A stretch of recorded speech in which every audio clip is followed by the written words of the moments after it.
Evan, along with his friends and partners, was in one of the secret places where he said that everything had to end for him. The young man explained that Chris should be the hero, not him, because he had no desire to be one. The girl who was standing next to him asked him not to talk like that.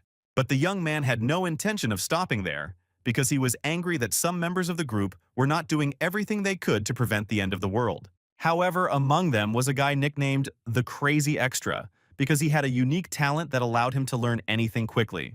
The journey of this blonde-haired boy began when he was only 20 years old and decided to run away from his clan, dreaming of success working on the streets. And so it happened that at that very moment, an era of destruction began, bringing with it the invasion of the Demon King Carnage into a magical system that was not ready for it. Therefore, in the wake of recent events, small posters were hung throughout the town, announcing the recruitment of groups to travel with the hero. And because a crazy extra wanted to get rich and famous, he gathered his belongings to join this group and secure a decent future for himself. However, after a few weeks, they failed, and the Demon King got what he wanted. The young man blamed himself and even wanted to turn back time.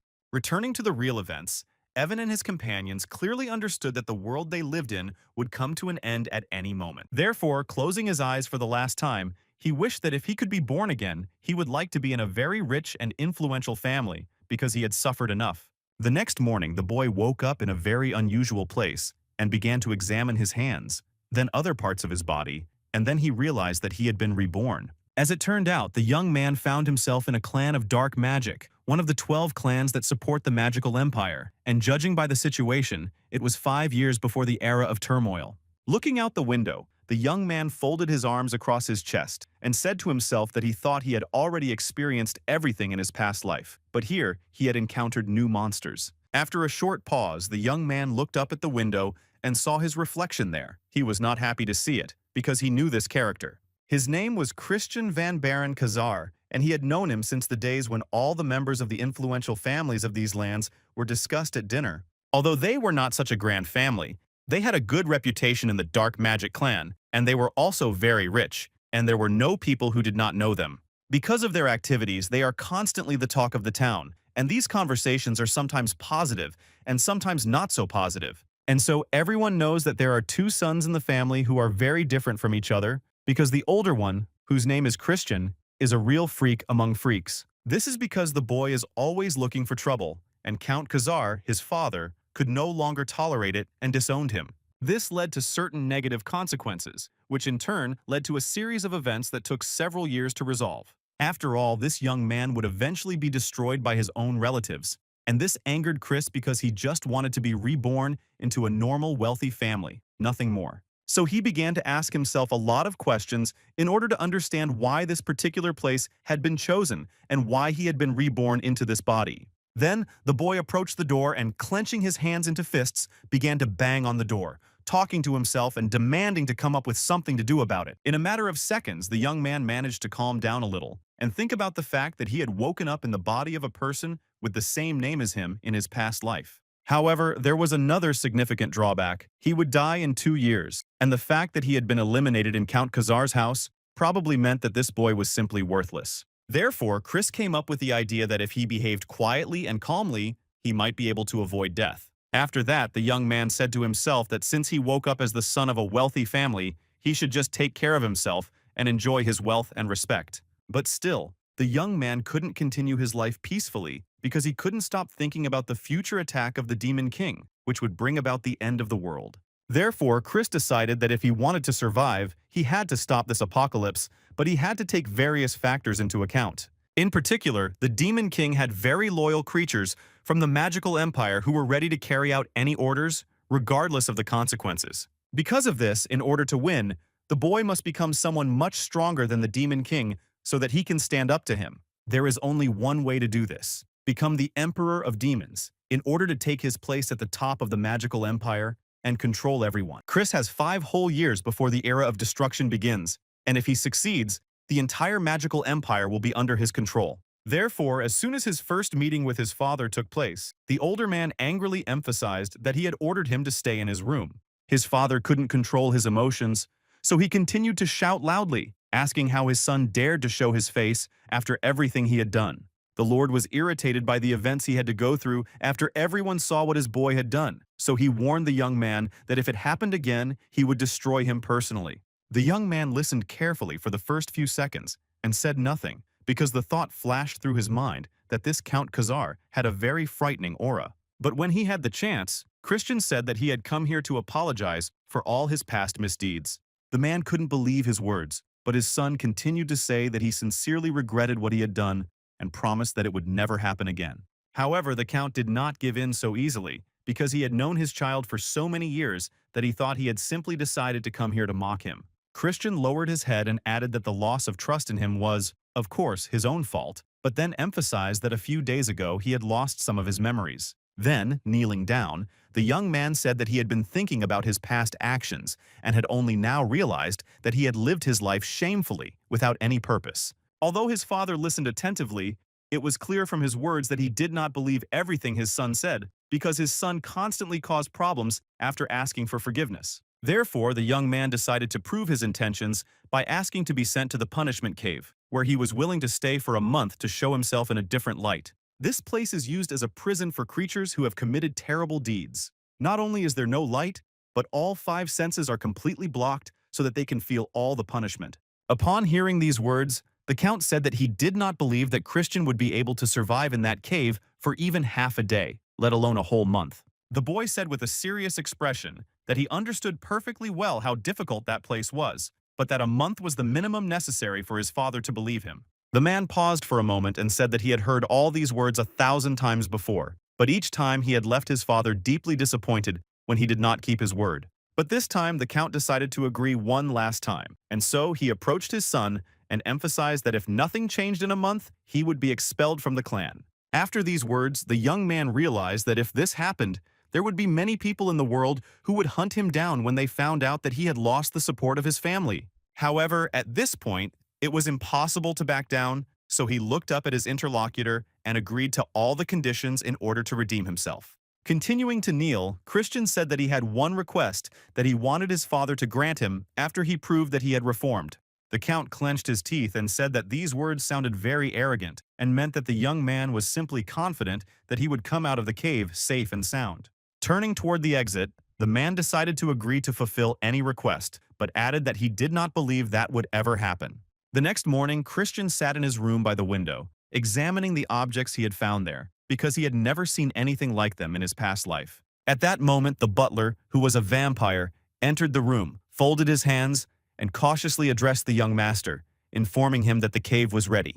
The boy put the stone he had just been examining on the table and replied that he understood everything, emphasizing that he would now begin to gather his belongings. As they walked down the corridor, the servants gathered in groups and discussed among themselves, without embarrassment, that Christian had come up with something again and that they would soon see the result. At one point, the young man heard about the situation when he had recently insulted a young girl from the clan of Poison Witches, after which his entire family had been disgraced. Therefore, the Count even had to personally apologize for his son's actions, which was very uncomfortable for him, especially in front of his rival. Other people said that they did not believe that the boy could change, because he constantly apologized and promised to change but never kept his word. Because of this, they did not even believe that he would be able to survive in the cave for a whole month and gave him a maximum of 2 days, after which he would run back to his father. After walking a few more meters down the long corridors, they finally came to the door they were looking for, and the butler, putting his hands behind his back, informed the young gentleman.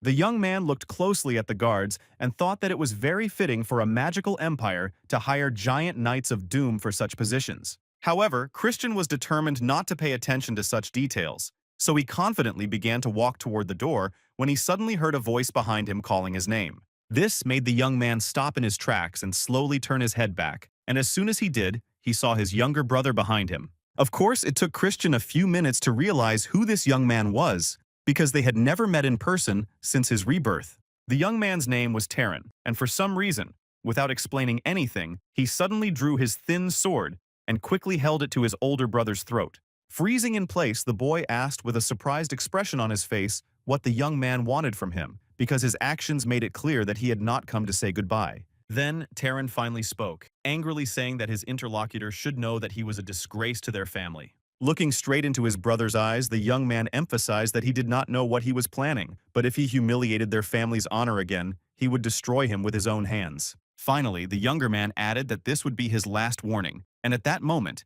it flashed through Christian's mind that this was the very man who had destroyed his brother in the future. After all, the Reborn had managed to meet Terran in person during the era of destruction, and he turned out to be a monster, known for his cursed magic. Analyzing what he was seeing, it appeared that he had been a rather cute child, but in order to achieve a certain status, he would have to train a lot.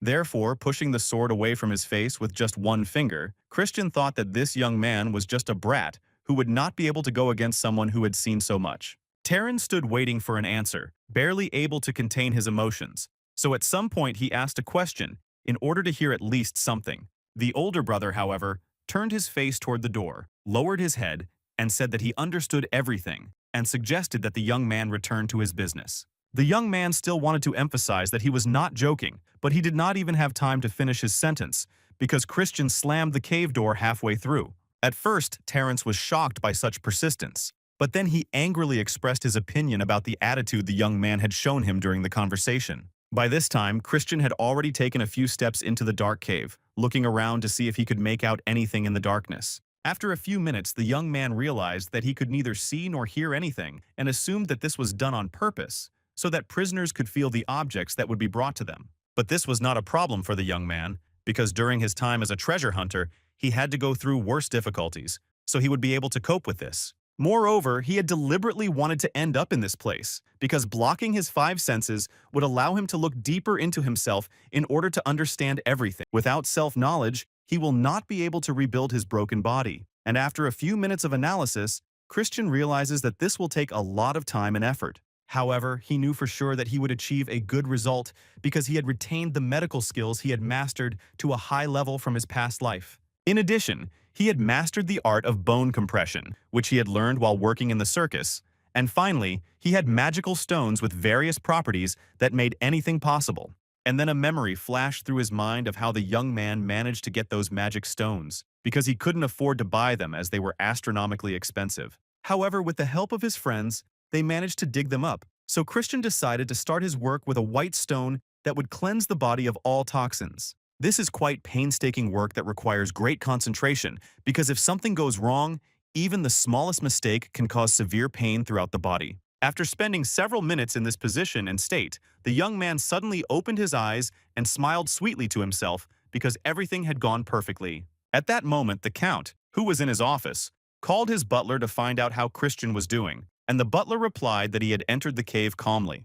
A minute later, the Count added that he was afraid that this situation would break the boy so much that he would not even want to call for help, and the father wondered if he had made a mistake by sending his son there. Folding his hands and resting his head on them, the man began to replay in his mind the moment when Christian was a little boy and very ambitious. However, at some point, the young man broke down and changed completely, and the Count suggested that perhaps it was his gift that had made him such an arrogant boy. After that, the Count fell silent, and a thought crossed his mind that whatever the reason, he would rather see everything completely destroyed or his son die than live such a miserable life. But a second later, he remembered his last meeting with Christian, who had knelt down and begged him to give him another chance to change. Then his father began to shake his head from side to side to dispel all thoughts, because he did not want to have any expectations of someone who constantly deceived them. So he turned to the butler and asked him if he had noticed anything unusual when the young man entered the cave. The butler was in no hurry to tell him what had happened, and the Count noticed this and insisted that he wanted to hear everything in the smallest detail. The assistant said that the young man had taken some magic stones with him, among which was one that caused hallucinations, and that this could lead to his death. Upon hearing this, the father said that they would not go to help their son. So, exactly 1 month had passed since Christian entered the cave, and the Count came to the door to be the first to meet his child from the so-called prison. While the father stood waiting for the door to open, he thought that the young man must have completely broken down during his time in the testing facility. But everything turned out differently than expected, because the boy came out not only safe and sound, but with a joyful smile on his face from meeting his father. The man froze in shock and couldn't say anything for the first few minutes, but Christian looked at him and asked if he was really that surprised. The Count continued to stand silently, but the boy came a little closer and sincerely said that, as he had promised, he had returned a completely different person. Looking into his son's eyes, The father thought about how the young man had never looked at him like that since childhood, and this gave him some hope for change. Only now was the man able to say something, and he said that it seemed that the young man had successfully passed the test, and he couldn't understand whether it was a question or a compliment. The Count folded his arms across his chest and said in a serious tone that there was no need to rejoice over such trifles, because he still did not trust him, and the young man said that he would work even harder then. Christian suggested that the Count thought he had been sad in the cave, but in fact, he had not had time for that, because he had been training constantly to achieve the perfect physique. Secondly, the white stone that causes hallucinations had greatly helped him change his mind, even though the butler had tried to take the object away just before he entered. It also helped him create 2 different cores, and thanks to them, he can theoretically be considered the strongest of his kind, but no one should know about this. This is because the creatures and monsters in this world must not know that he used the core of darkness to hide the core of light inside himself, and everything would have ended perfectly if not for one unexpected moment, which forced Christian to think hard for several days about what to do next. This was because his body had returned the Stone of Dreams to him, and this incident caused a delay in the changes, as nothing like this had ever happened before. So he just accepted everything as it was in order to leave this place and return home to his family to show them the changes that had taken place. At this time, Christian was already standing in front of his father and said that since he had kept his promise, he asked permission to announce his request to his interlocutor. The young man asked to use the Black Swamp Knights training grounds, but the Count immediately said that a good-for-nothing like his son had no business there. He explained that these people were one of the 3 orders of knights who supported the clan of dark magic, so the young man should know that only the most elite knights were allowed to demonstrate their skills there. The young man continued to insist that he be given a training ground because he believed that watching the brave knights would have a positive influence on him. After a short pause, he added that he had no desire to join this order, and the Count began to ponder what decision to make. Within seconds, he agreed, but before leaving the room, he asked the boy to listen to his warning not to behave in a humiliating manner in front of the knights. Christian agreed, and as soon as his father took a few steps, he turned back to him and said that there was one more thing he wanted to ask him. The next day, the young man was walking through the courtyard when he suddenly heard a group of creatures calling him a stupid, arrogant young lord. Stopping in his tracks, Christian began to think about why these creatures allowed themselves to humiliate the Count's son, and came to the conclusion that in a magical empire, power was more important than status. The young man then began to replay in his mind the moment when he met his father and heard that in order to gain access to the library, he needed permission from Melon. That day, the young man agreed, but asked why his father was constantly adding conditions, since he was still considered a member of his noble family. The Count paused and decided to remind his son that he had been denied access to the library because he wanted to sell several important books at low prices. So Christian came to a place where not everyone respected him in order to first gain recognition from the deputy commander and get closer to the library. Suddenly, the young man's younger brother, Terence, appeared with his accomplices and said that Christian had no right to be there. The older brother was very unhappy that this young man had appeared before him again, as he did not want to create any conflict on his first day. However, after a few minutes, Christian decided that this situation could be a good opportunity for him to prove how much he had changed. Terran approached his brother, looked him straight in the eye, and told him to get out of there immediately so he wouldn't have to look at him. And then, after listening carefully, the boy smiled broadly and asked his younger brother if he was sure of his words and if he really wanted this. After a short pause, the older brother said that it was their father who had allowed him to come here, so Terran had no reason to chase him away. At that moment, a young lady appeared behind them, and approaching slowly and confidently, said that Christian did not inspire confidence in anyone present. The young man turned his head sharply to see who was speaking, and saw that it was the Deputy Commander Melon standing in front of him. The young man assumed that they wanted to scare him away, but this time he would not run away, so he knelt down and greeted the Deputy Commander as was customary. The girl was surprised that her interlocutor was able to withstand the influence of her dark energy, and while she was thinking about it, Christian began to say that he was ready to prove that he could use this training ground. As soon as everyone began to listen attentively to the conditions, the young man suggested a duel so that he could demonstrate all his skills and techniques. Terran listened to the proposal and said that his brother's jokes had gone too far, but the young man smiled and said that he was not joking at all. He therefore requested a duel without weapons. Melon, folding her arms across her chest, said that they could not allow the young gentleman to be harmed, so they would consider this option. When Christian heard these words, he immediately began to point his finger at all those present, in order to choose his opponent, and in the end, it turned out to be his younger brother. Taran was shocked when he heard this, because he had never even considered the possibility that they would one day fight each other, and now here they were.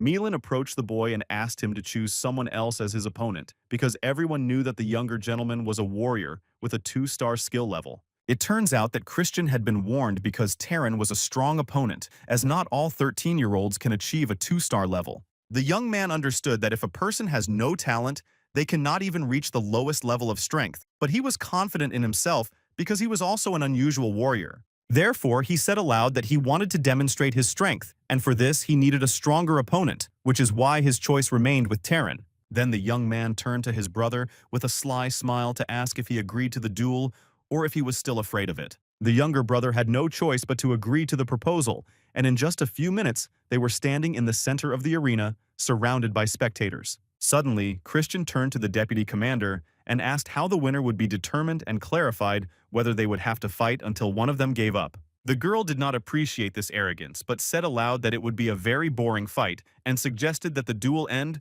when one of them could no longer fight. As soon as this rule was announced, the guy turned to Taran and asked in a sarcastic tone if he had heard the conditions, because he was going to get beaten up badly today. The younger man was enraged by this and began to show his dissatisfaction, saying that he would do everything to ensure that Christian's mouth would never open again.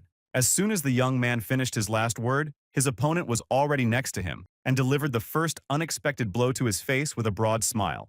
Taran immediately began to respond to these gestures, but after swinging several times, he was unable to hit his brother, who managed to dodge the attacks in time. During this duel, Christian had time to think that if they were fighting with magic, he would not have as much chance of winning as he did in a bare-handed fight. The creatures gathered around the fighting area began to discuss among themselves that they had placed their hopes in another master, but for some reason, he was not performing well. After another missed blow, Taran grabbed his stomach with both hands and bent over to wait for the sharp pain to subside. The older brother did not want to show any emotion, so he asked the young man if he was crying and offered to blow on the spot where he had been hit. Then the younger brother, without raising his head, asked what trick his opponent had managed to pull off, but he wouldn't tell the truth, so he started to wriggle out of it. Then he suggested that Taran admit that he was weak, and the younger boy quietly agreed, but Christian insisted that he say it louder. And at that very moment, it became clear that this was a diversionary trick, because the younger boy quickly moved from his place and wanted to deliver an unexpected blow. However, he did not succeed, because his opponent somehow guessed what he was going to do and managed to dodge in time, thus ruining the plan. And while Taran was already trying to use his dark energy, Christian managed to launch an attack that hit his brother right in the chin and knocked him back. The spectators froze in their seats with their mouths wide open because they couldn't even imagine that this duel would take such a turn. They began to look for excuses for why Taran had withdrawn his dark magic, and one of the assumptions was that he simply did not want his brother to get hurt. The deputy commander also did not expect the battle to end this way, so everyone's reaction was to come to their senses. While the victim lay on the ground, Christian turned to the creatures and asked them what they thought of the fight and whether it was enough to prove his qualifications. Melina folded her arms across her chest, came closer, and replied that it would be enough. As soon as the young man heard this, he thanked her joyfully and sincerely. For a few seconds, a slight smile appeared on his face, and the thought crossed his mind that everything had turned out exactly as he had planned. Moving to his room, the young man practiced dark energy because he still hadn't been able to master it, so this training was taking longer than he had expected. So he rang a small bell and began to ring it, thinking that he needed to raise his level to improve his skills. In a matter of seconds, his personal maid, whose name was Marie, appeared next to him,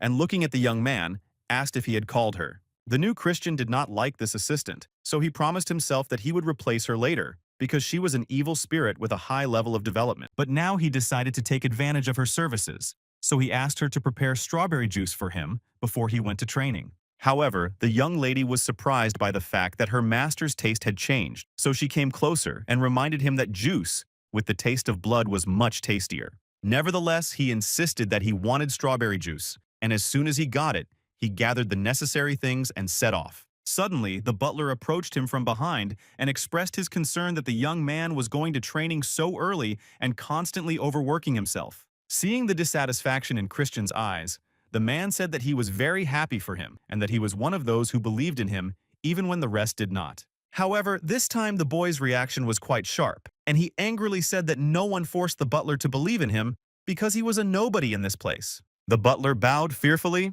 apologized for speaking incorrectly, and then simply wished him a good workout. He quickly turned around and started walking back the way he came, while the young man remained where he was, thinking that there was something quite strange about this man.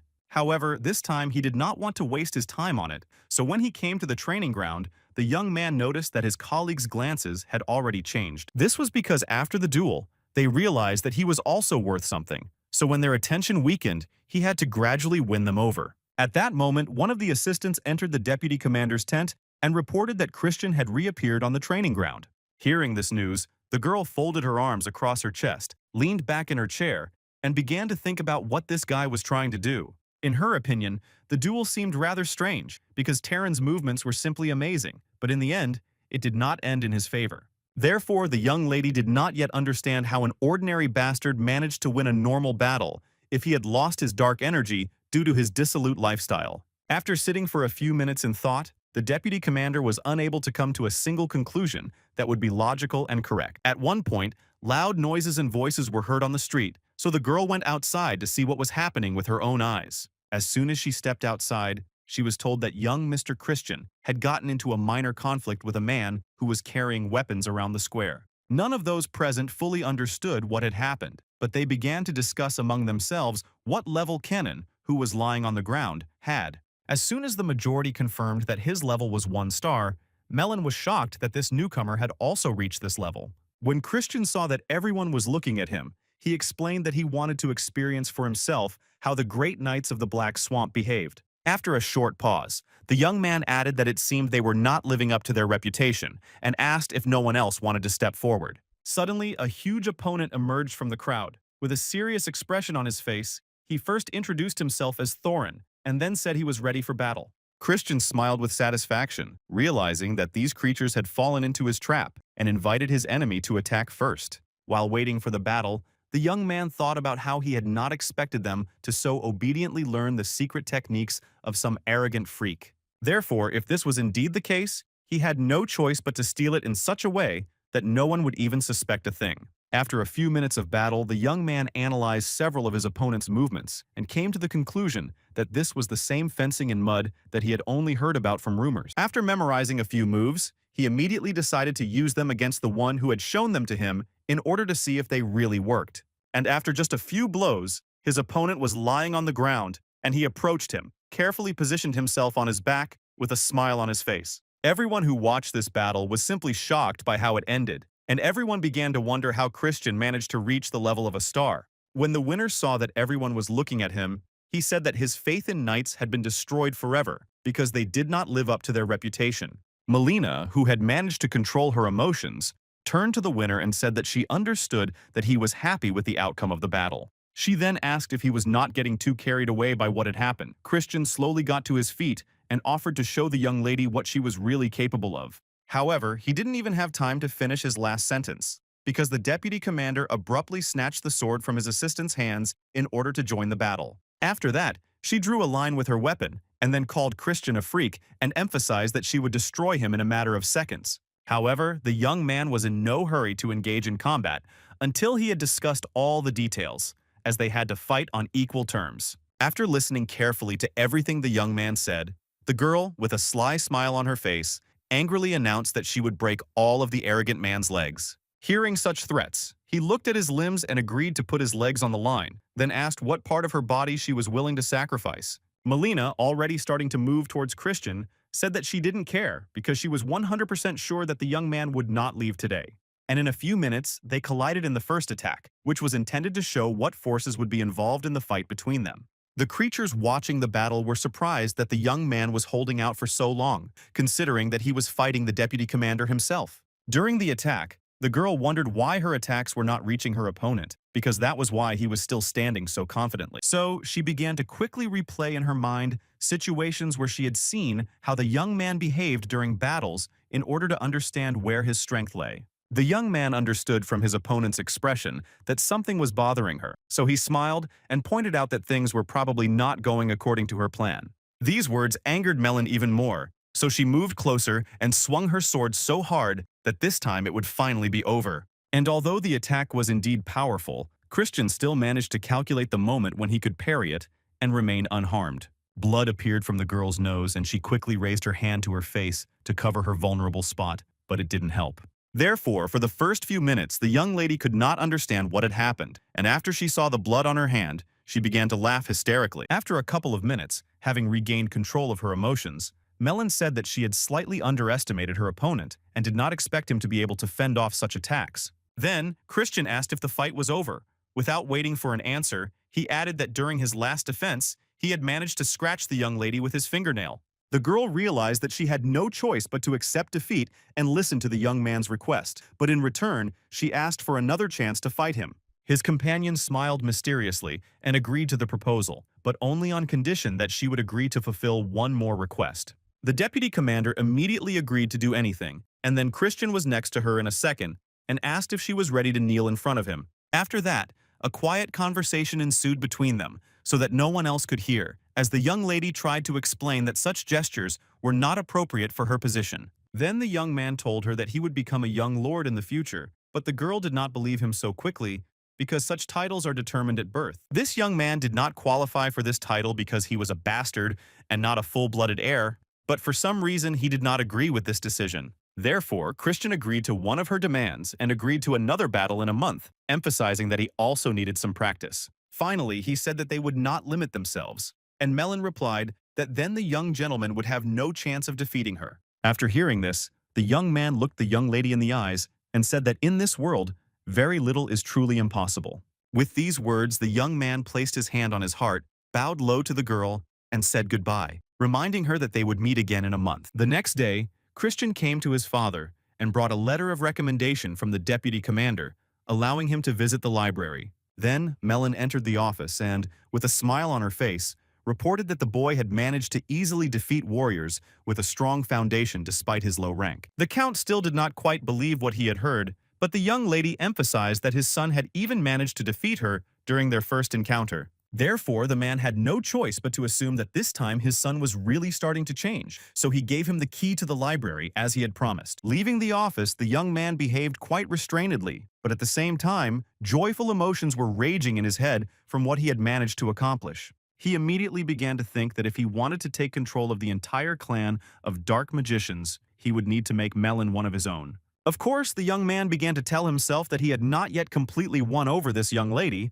but he was confident that in a month everything would work out for him. When he got back to his room, Christian started thinking about his last meeting with his dad, and for some reason, he couldn't get one look off his mind, the look that showed how proud he was of him. Although his current father was not an ordinary person, for some reason he wanted to believe that such creatures also had attachment to their relatives. So, to put all these thoughts out of his mind, the boy decided to go straight to the library to find some books to read. Entering, he slowly walked down several rows and stopped for a moment because he was intrigued by one publication, which he immediately reached for. As soon as he took the book, his assistant jumped out from behind it, which startled him so much that he even screamed.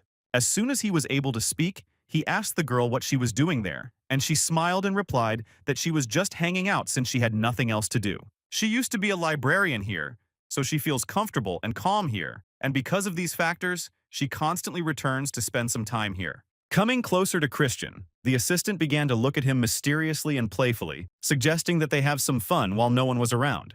However, the young man did not like such suggestions, so he refused and sat down to read the book he had chosen, but his companion could not sit still. This was because, in her opinion, the young man would not be able to fully comprehend it, as the book was intended for people who were on the third level, not the first like him.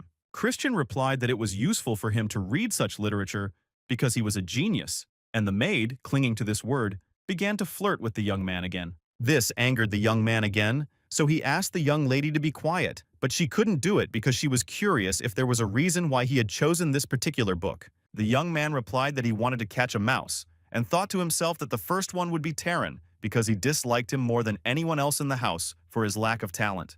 Christian considered the butler to be the second mouse, and although he was not a member of the clan, he had free access to the cave where punishments took place. During his morning training, the boy wondered who would want to see him and in what condition after he had spent a month in the cave where changes were supposed to take place. Suddenly, the boy stopped abruptly and suggested that perhaps he should start behaving like a real bastard, and then whoever was happy about it would turn out to be a traitor. Stopping abruptly, the young man began to scratch his head, saying that it was all very complicated. Turning away, he said goodbye to his colleagues and left the grounds. That same day, during lunch, Christian began to behave terribly, and the first to suffer was the maid who served him his meal, as if he didn't like something about it.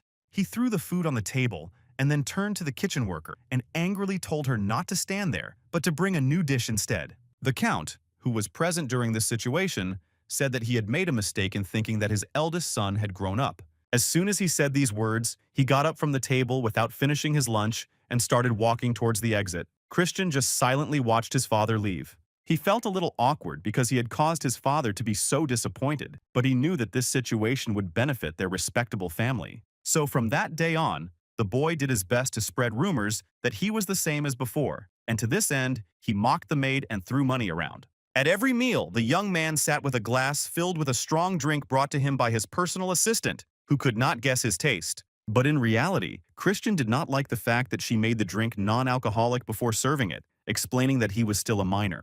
The young woman emphasized that she would always remain with her master, even if he decided to behave like a real scoundrel towards everyone again. The young man explained that he was just looking for a mole in their family and demonstrated how he managed to change the binding spell that could be used at a low level. Seeing the surprise on his assistant's face, Christian began to explain that he had not been fooling around, but had been working hard to learn new spells. The girl was surprised by this news, so she shyly called the boy a true genius who could really bring his ideas to life. At that moment, an angry Terran burst into the room, and his older brother decided that he needed to pretend to be drunk, so he greeted the visitor with a laugh. The younger brother looked at his brother angrily and asked him if that was all he was capable of, because he thought that changes had taken place. In those few minutes, Christian realized that his interlocutor was genuinely angry, so he could cross him off his list and therefore informed him of his suspicions. Getting to his feet, the young man approached the guest and said that someone wanted to see him destroyed, so he was ready to dance to this person's tune for a while longer.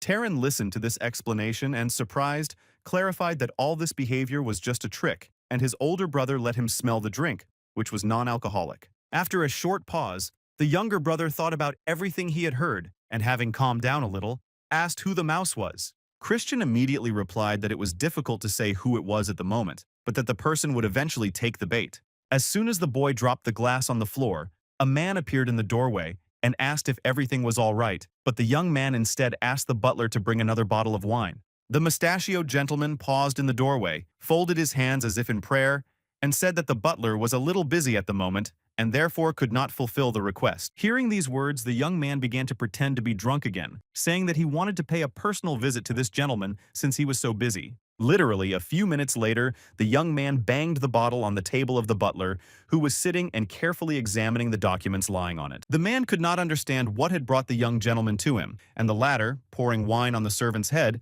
said that this was not the drink he had asked for. The interlocutor quickly got to his feet, and leaning on the table, nervously said that he would order people to bring the wine that Christian liked right now.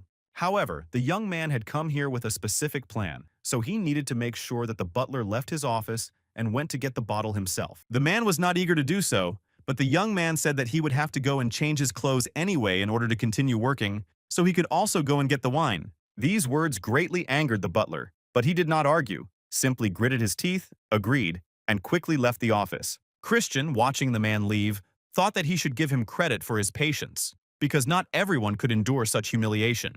The young man then began to look through the papers on the table, because that was why he had come here, and in a matter of seconds, he saw something interesting. This was because it occurred to the young man that if the butler were a mouse, he would be involved in some kind of secret machinations with the family's money. However, the young man had not yet found any solid evidence, as the man had already appeared in the office, showing his young master a new bottle of delicious wine. Christian took the bottle in his hand and asked if his interlocutor was angry with him, and the latter bowed and replied that he was not. So the young man added that the master was his favorite. After these words, the butler remembered that he had a message for the young man, so he immediately told him about it, and he was quite surprised to hear these words. However, as it turned out, there was nothing serious in the message, as the young man's friends were inviting them all to meet somewhere in the town, but it had to be a secret. The interlocutor said that he would prefer that the young gentleman not associate with these friends, as they were a bad influence on him, but that it was not his decision to make. Christian realized that he could now test the servant a little, so he said that he would meet his friends after all, and the servant smiled broadly in response. Seeing this reaction, the young man drew certain conclusions for himself, and the thought flashed through his mind that everything was going even better than he had expected. When he arrived at the meeting with his so-called friends in the evening, Christian was forced to sit and listen to how unhappy they were that he had decided to change. So he folded his arms, lowered his head, and said nothing. Instead, he took the opportunity to look at the young lady who was serving them drinks that evening. She looked very young, and this depressed the young man, because forcing such a young lady to serve him was simply too much for someone like him. Lifting the glass to his lips, Christian did not rush to take a sip, but instead threw it in his friends' faces, saying that something had been mixed in. The two guys immediately denied his guesses, so the young gentleman had to use his strength to get information out of the maid. While he was doing his thing, his friends were shocked by what they saw and asked the young man if he really knew how to use dark magic. Christian grabbed one of them, put him on the table, and replied that now was not the time to be amazed by these abilities, and his frightened friend began to beg him to stop. But the young man had no intention of stopping and said that his friends still did not understand the reason for his reaction to the meeting. Of course, they had drunk enough to be unable to think clearly, so Christian demonstrated with a knife that they could die right there and then. However, he had no intention of doing so at that very moment. Instead, he tied up the two insolent young men who were still begging for mercy, certain that they would lose their lives that day. And because of this, they began to tell him that one of the young men had asked them to mix a forbidden substance into the wine so that the young gentleman would frame himself by destroying the young maid. After listening carefully, Christian asked them who had hired them to destroy his reputation forever. The two friends were in no hurry to answer this question, so the young man had to threaten to cut off one of the most important organs for men. After that, of course, one of them spoke up and said that it was the butler who had asked them to do this, having met with them personally the day before. Then the frightened victims began to beg for mercy again and promised to do everything the young gentleman asked of them. Christian, having received the information he needed, smiled contentedly and agreed to all the pleas of the detainees and untied them. But at the last moment, he decided to teach them a lesson because they had agreed to put something forbidden in his drink, which could have caused him serious trouble. After this incident, the butler did not enter, but simply ran into the count's office to inform him of the problems that had arisen again. The man asked excitedly what had happened, and his interlocutor said that the young gentleman, who was his son, had taken the life of an innocent person. After a short pause, the servant said that it seemed that the young gentleman had been drinking during the night and had killed someone who was present at the time and thrown the body into the river. The butler emphasized that they would not be able to simply forget about this crime, so he asked the count what he should do in such a terrible situation. The man, still in shock, got to his feet and asked that Christian be brought to the courtroom where the trials for creatures were held. Leaving the office, the count said in a serious tone that he would wait for his son there, so he insisted that he be brought there as soon as possible to resolve the issue. Literally a few minutes later, Christian was standing at the podium and looking at everyone present, replied in a serious tone that he was not guilty of what he was accused of. The man conducting the hearing asked the young man how he could lie like that when they had witnesses, and the suspect asked where they came from if there was no crime. After a short pause, Christian said that in his opinion, this was some kind of misunderstanding because he had done nothing to deserve being in the courtroom.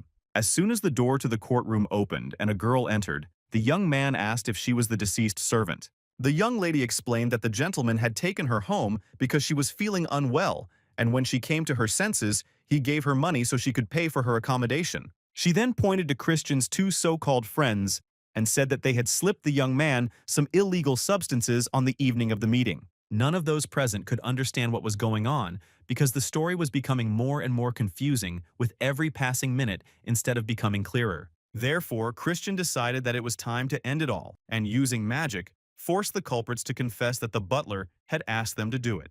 The accused gentleman began to shout angrily that it was all a lie, then turned to the count and said that his son and his friends were trying to slander him. Not receiving any support, the man turned to the young man and said that this whole game had gone too far, but the young man only replied that he had expected such a reaction. The young man then turned to the count in a serious tone and asked if he could make one request, considering that he was the victim in this situation. The count allowed the young man to speak, and he asked permission to act as a representative in order to question the steward directly. Hearing this request, the father was a little surprised because he had not expected such a turn of events and did not know what decision to make.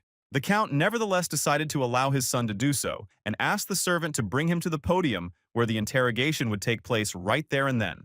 Before beginning the interrogation, Christian turned to the defendant and asked him if he swore to tell the truth in response to all the questions he would be asked. The butler placed one hand on his heart and raised the other, swearing to speak honestly so that everything would end as quickly as possible. As soon as the man finished his last word, he felt a sharp pain in his forehead and even leaned forward slightly to try to ease it. The people at the meeting noticed that a seal had appeared on the butler's forehead, and questions arose as to how an ordinary child could use 4th-level magic. However, no one realized that Christian had modified it slightly to suit himself, which is why he could use such powerful spells even at a low level. After that, the boy looked straight into the defendant's eyes and asked him why he had hired 2 of his friends to discredit him.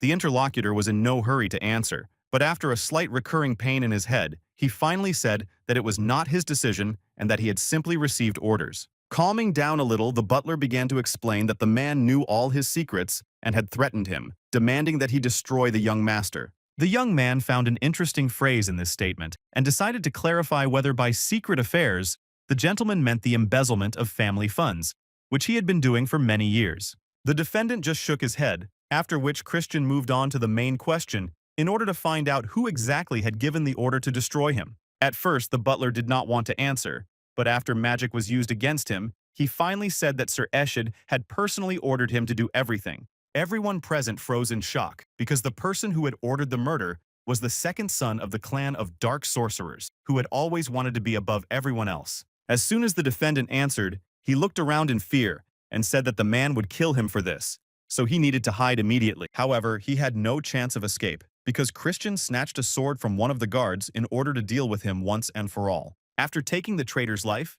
the young man looked at his father and said that, using the power given to him by the Count, he had personally ordered the execution of the sinner. The elder lord demanded an explanation for such actions, and the young man replied that if they had left the steward alive, the enemies would have destroyed the evidence and covered up the incident. After a short pause, Christian emphasized that all traitors and enemies should be treated in the same way so that everyone would know what they were capable of. But what pleased the young man most was that during the investigation of this case, he was able to find out who wanted to destroy him, because it meant that he was considered a rival. His father realized that their conversation should continue at this point, so he created a portal and asked his son to follow him. As soon as they were alone, the young man asked where they were, and the Count replied that it was a secret place for practicing dark magic. After that, the man asked Christian if he really thought that Eshid would create even more problems as a result of the conflict over the future throne. The father went on to explain that the power and authority of the family directly depended on the person they supported, so the boy's decision was correct, but a little hasty. Therefore, in the current situation, they would need to support the first young lady, as the first young lord was not an option because he was a crazy young man. After listening carefully to his father, Christian said that he had another option in mind, and then happily announced that he wanted to become the heir. This angered the Count because it seemed more like nonsense, since the successor could be someone from a branch of the family if he had the necessary abilities. The young man emphasized that this was a rule on paper, and that no one followed it now, so he would try to make up for lost time and needed his father's help.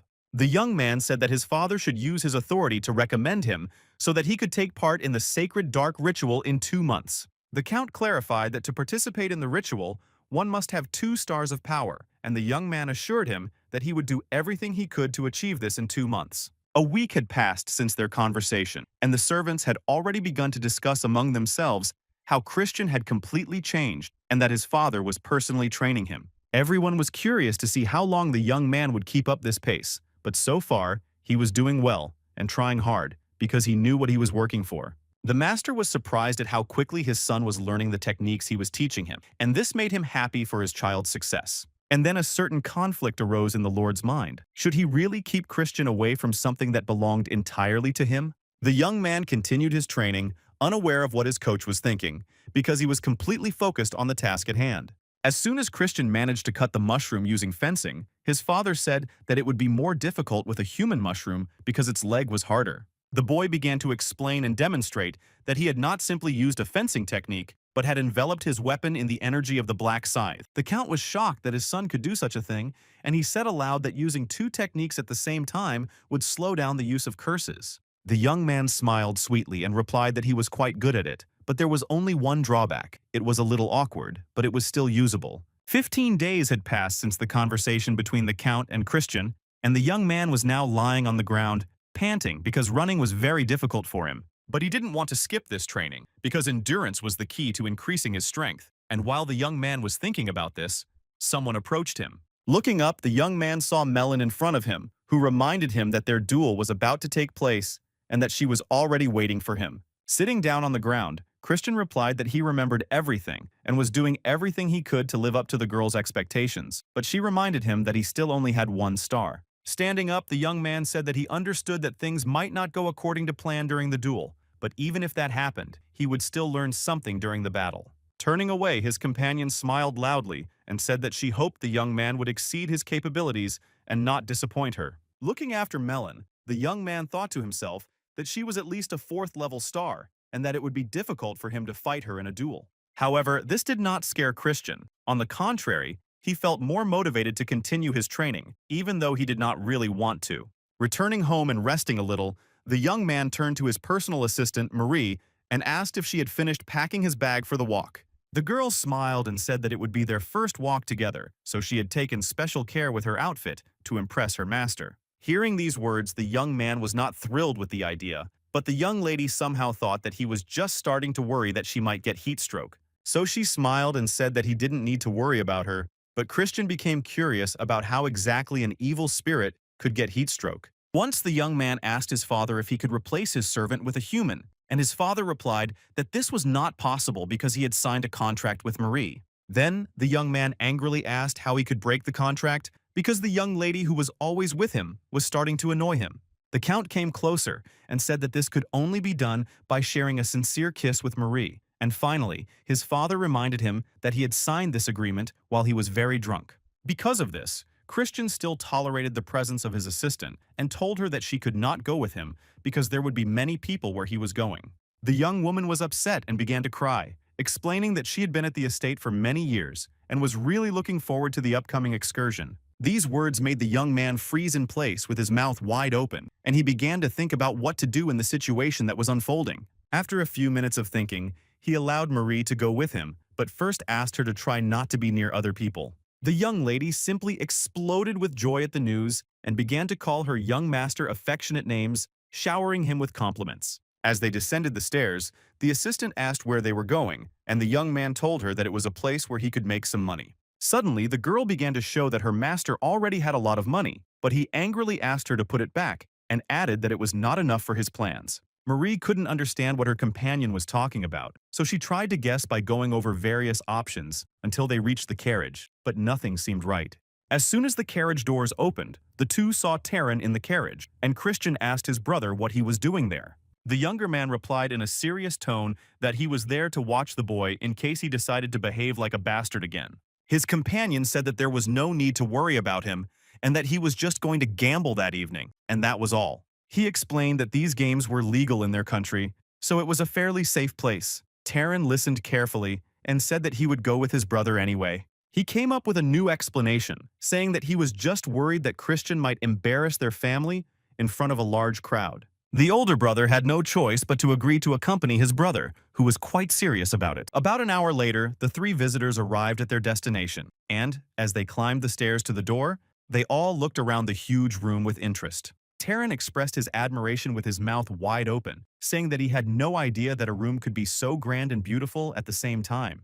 The older brother told the boy to stop looking like a country bumpkin and suggested that he put on a mask to hide his identity. The maid had slightly different conditions. She had to hide so that ordinary people couldn't see her. And finally, the young man whispered another request in the girl's ear. After that, she quickly disappeared into thin air, and Terrence asked where she had gone. Christian replied that there was no need to worry about her, and suggested they go inside. As soon as the 2 brothers began to walk through the large hall, some people turned their attention to them, but there were also those who, apart from the game, saw no one else around them. Suddenly, they stopped, and Christian suggested that his brother make a bet on who could earn more money in an hour, and if the younger brother won, the older brother would show him respect. But if Terrence lost, he would have to call his older brother His Majesty, the noble emperor, the brother who has no equal. The young man was a little surprised by these conditions, but his companion was delighted and gave him a small bag of coins to start playing. The younger man was not eager to enter into this bet, but he did not want to lose face, so he grabbed the bag and headed for the table. In a few minutes, Christian managed to win 2 games at one table, so his fellow players congratulated him on his luck, although they themselves were not very happy about it. The young man smiled broadly and played along with these people because he knew how such establishments worked. When a player is just starting out, they let him win a certain amount.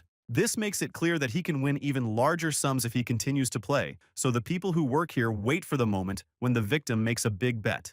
And at that moment, the winner loses and loses a large amount of money. So Christian understood well how everything worked here and did not fall for these tricks. But his younger brother didn't know all these nuances, so he fell into the trap. And this made him so angry that he just started yelling at the whole room. A relative decided to approach the young man and, with a sly smile, asked if he wanted to go home to lie down and rest. Taran listened to this suggestion and instead asked if his older brother really didn't lose any money in these games, and he replied that he did, but only small amounts. After hearing this, Christian looked around and noticed that many of those present had written Taran off as a loser, so he figured that some crook would soon try to cheat him. The young man decided not to continue the conversation with his brother. Instead, he took more money from him and said that he wanted to try playing a little more. This suited the young man because he wanted his younger brother to lose a lot of money and become bait for someone who would try to take advantage of him. Suddenly, Christian's personal maid appeared and told him that she had managed to find the people he had mentioned at the beginning.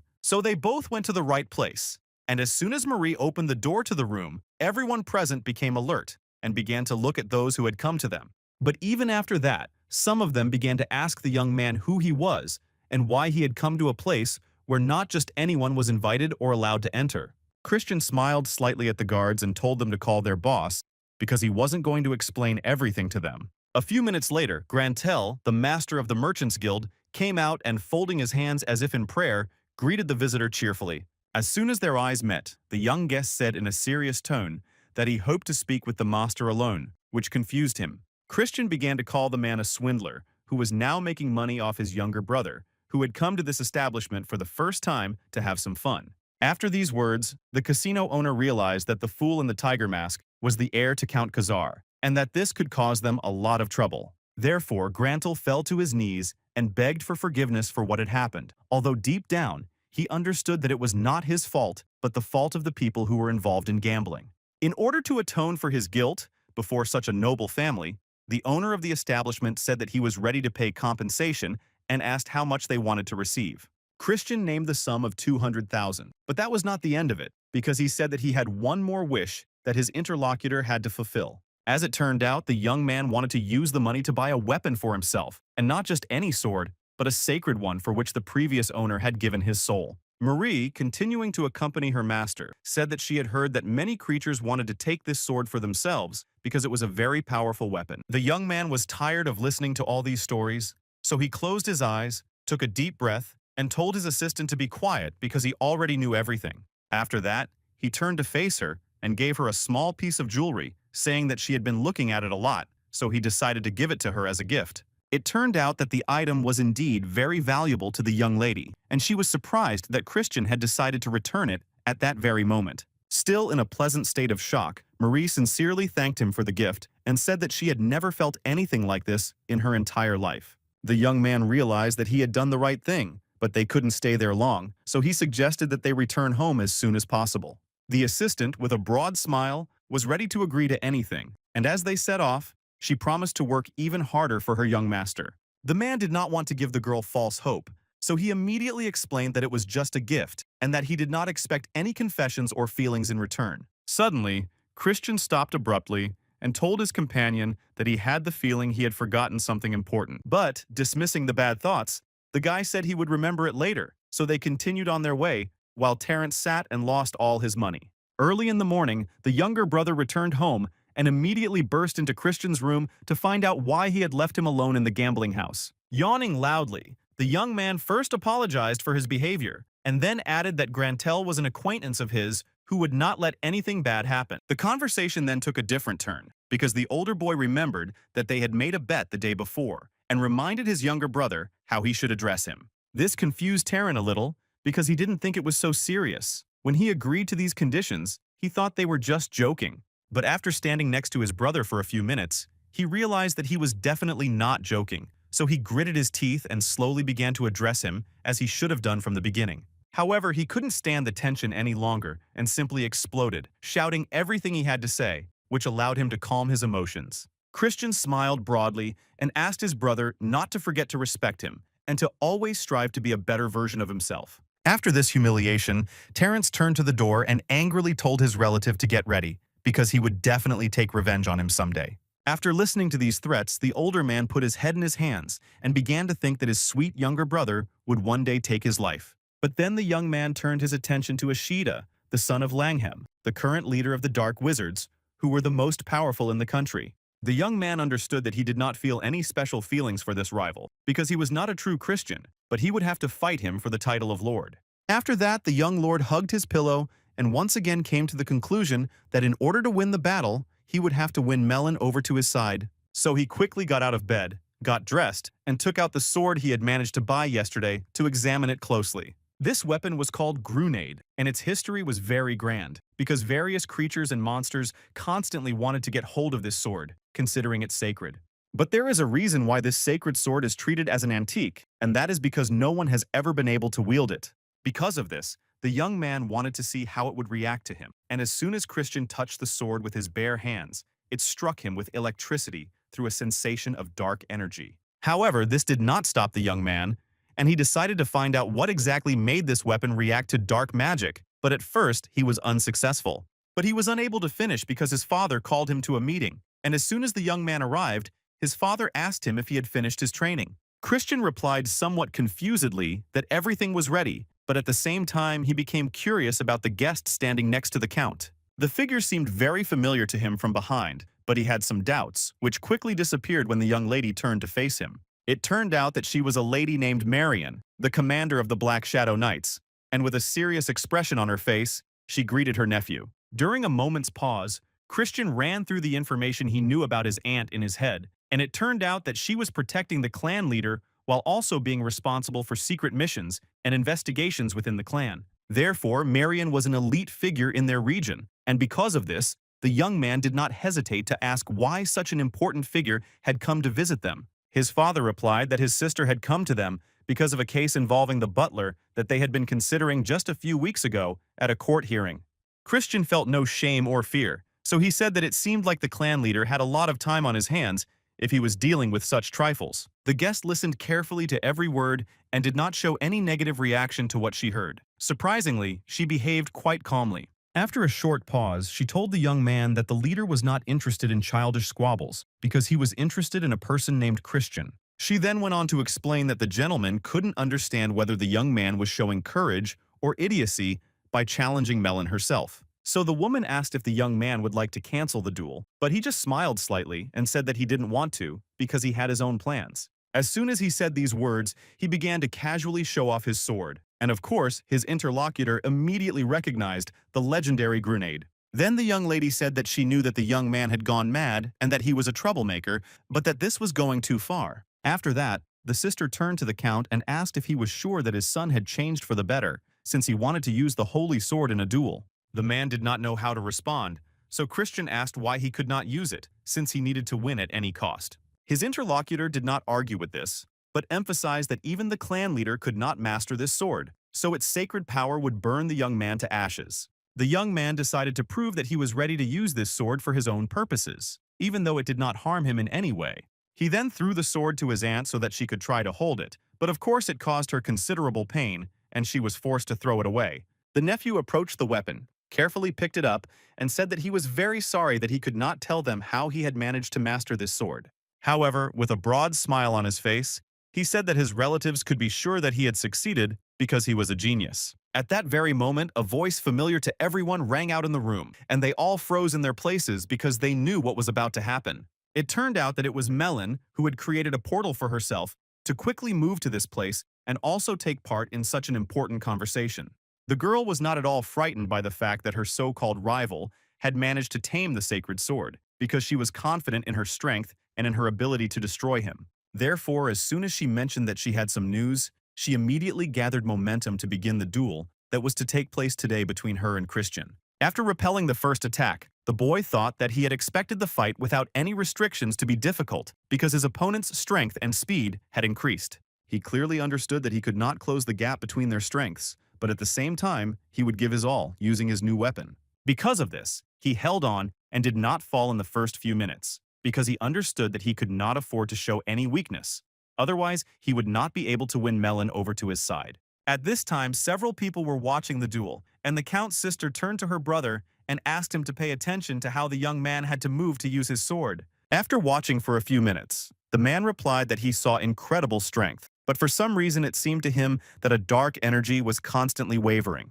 His companion said that she had another theory and suggested that Christian was controlling his dark energy in order to avoid the sword's rejection reaction. This turned out to be a brilliant solution because many people before him had been unable to think of it and had given up trying to master the sword after their first attempt. After a few minutes of battle, Melon suddenly stopped and said that she had been thinking about something for a long time and asked if it could be that her opponent was predicting her movements. The young man scratched his head and replied that he was very attentive and began to explain that each sword technique has an initial position that reveals the main strike. As he was explaining this, the girl froze in place with her mouth wide open in surprise because she couldn't even imagine that a beginner would know such a thing. So she decided to use her dark energy because that way Christian wouldn't be able to understand what she was going to do next in the fight. Seeing the confusion on the boy's face, the young lady smiled with satisfaction because she realized that her actions were now moving in the right direction. However, what happened next destroyed all of Melon's hopes for a quick victory because the young man managed to destroy the black magic circle that had been created around him. As soon as the young man saw that he had succeeded, he shouted joyfully that the cleansing artifact his father had recently given him had helped him. However, as it turned out, Christian had decided to give himself this gift on behalf of his father because the Count was sure that this pendant was in a secret hiding place. The boy then emphasized that he was sometimes prone to theft, but in any case, having a good weapon could be considered a skill in real combat. After saying all this, he began to throw small balls of different colors at his opponent in order to tire her out a little before the new clash. Observing the effects of these objects, the young man wondered if he had bought them with the money he had left from the casino after his brother's loss. Creating a large cloud of dust through which almost nothing could be seen, Christian still addressed Melon, as he was sure that she was alive and ready to continue fighting. Therefore, holding his sword in front of him, he prepared to repel a possible sudden attack, or, if the opportunity arose, to attack himself. His father, watching his son, put his hands on his hips and smiled broadly, because what was happening on the battlefield gave him pleasure. Suddenly, after a short pause, Melon emerged from the smoke, dust, and fire, walking confidently toward her opponent to continue the duel. As soon as she got closer, she smiled broadly and said that this battle was very fun and that she was curious to see what the next attack would be. The Count's sister, seeing the expression on the girl's face, realized that she had lost her mind, so she said that they had to stop her right now. But no one was in a hurry to do so, because Christian was able to fend off the girl's next attack with his bare hands, which was spectacular for a one-star opponent. The young lady was shocked that the young man was able to repel her attack, and to make matters worse, he began to say that he felt like he had won the fight. And while he waited for Melon's father to respond, standing to one side, he clenched both hands into fists and, with a satisfied smile, silently rejoiced for his son. His opponent, on the other hand, laughed loudly, replying that she simply could not calm down after hearing Christian's last question. Then the boy asked her to answer his previous question because, even though he had won, he understood that loyalty was not something that could be obtained by force. After a short pause, Melon calmed down and asked a counter-question to find out if he would fight her in the future if she agreed to his proposal. The young man replied with a smile on his face that he was ready to do so many times, and after that answer, they shook hands as a sign of cooperation. At that moment, the woman was thinking about how the sacred sword had come into their family many years ago, and how she had been unable to even touch it. But no one had ever been able to master this weapon because the leader could only hold the sword for a few seconds due to the constantly changing waves of dark energy. Then the older man said that it was necessary to constantly change the waves to ones that the sword could not recognize, and that only a demon hyena or a demonic dragon could do this. Then the man paused for a moment and added that if it wasn't one of these creatures, it would be a mad bastard who could control dark energy as easily as breathing. The woman was so immersed in her memories that she simply froze in one position and paid no attention to what was happening around her in the room. The next morning, Christian and his personal assistant came to the kitchen to see for themselves how one of the giant chefs was making a strawberry cake. As soon as the kitchen staff noticed the young gentleman, they immediately asked him what had brought him there, and he replied with a smile that he had come to bake cookies. Hearing this answer, Marie wondered what kind of cookies they were, and her boss continued talking and said that he wanted to bake them himself to give to someone. After that, the girl assumed that it would be a gift for another woman, and when she said this out loud, she angered Christian because he didn't want anyone to read any romantic meaning into it. The cook offered to help the boy, but he rolled up his sleeves and replied that he wanted to do it himself to show his sincerity. So, smiling broadly, he emphasized that he might not look like someone who knows how to cook, but he was sure he could handle the baking. Starting to cook, the kitchen staff threw all the strawberries into a large bowl, and using special spatulas, began to mash them into a homogeneous mass. After spending several hours in the kitchen, Christian went out into the courtyard of the estate with a joyful smile and began to walk towards his father and his aunt. In order to get their attention, the young man addressed a woman by name, and as soon as she turned her head in his direction, she asked what had happened. The young man continued to smile and said that he had heard rumors that their guest was leaving the estate, so he came to say goodbye. After saying this, Christian paused for a moment, then handed his aunt a beautifully wrapped box, saying that he had a small gift for her. Seeing such a gift, the lady smiled sweetly and said that he shouldn't have done that, but the young man replied that he wanted to surprise his aunt once again. The father, who was watching all this, remembered that yesterday, his son had asked him about his aunt's favorite treat, and now it became clear why he had done this. Christian then offered Marianne a cookie, emphasizing that he had baked them himself, but the young lady, for some personal reason, was in no hurry to try it. However, she understood that she had to try them, and after taking a bite, she realized that they were very tasty and expressed her impressions aloud to express her gratitude. After that, the young lady said that she wanted to give the boy something in return for such a gift, so she asked if there was anything he wanted. A satisfied smile appeared on Christian's face, and after a moment's pause, he said that from that moment on, the woman would be his real aunt. The young lady understood that there was a deeper meaning behind his words, so she said that she had heard rumors that her nephew was going to take part in a sacred dark ritual. And then Marin came to the conclusion that the young man wanted to enlist her support before the race for the throne began. Having said all this, the woman lowered her gaze and sadly announced that, unfortunately, she could not fulfill the request of the young man, who was truly worthy of it. Christian decided not to get into a conflict. Instead, he smiled sweetly and explained that he had simply made a sincere request because he wanted to get closer to his aunt. The lady was a little confused by these words and asked if the young man had any other intentions, to which he replied that if she valued him and offered her help, he would be happy to accept it. The woman picked up another cookie, took a bite, and said that she was ready to cherish her nephew even more than she had before. These words greatly pleased him, and he did not hide his joy, for a broad smile could be seen on his face from the fact that everything was going according to his plan.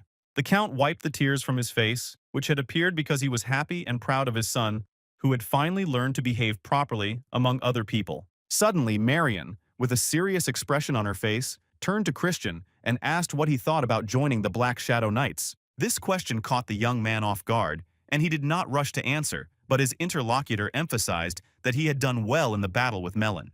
While the young man was gathering his thoughts, his aunt continued, saying that he might turn out to be a greater prodigy than the elder leader of their clan. She explained that his rivals would be very strong and cruel, and she feared that he might quickly fade away before he even had a chance to blossom. After listening carefully to all this, Christian replied that if he managed to rise up and overcome the mountain standing in his way, he would not mind dying for it. Finally, he smiled broadly and said that he greatly appreciated his aunt's concern, but he did not think he would lose because he was confident in his strength and abilities. His aunt did not respond to these words. She just watched the boy closely, thinking that he was very self-confident for no reason. Then the woman carefully climbed onto her horse and, holding the gift box, said that she could not leave the young man on this dark path. And so she decided to give Christian some advice, telling him to stay away from the first young lady because she was the one who posed a danger.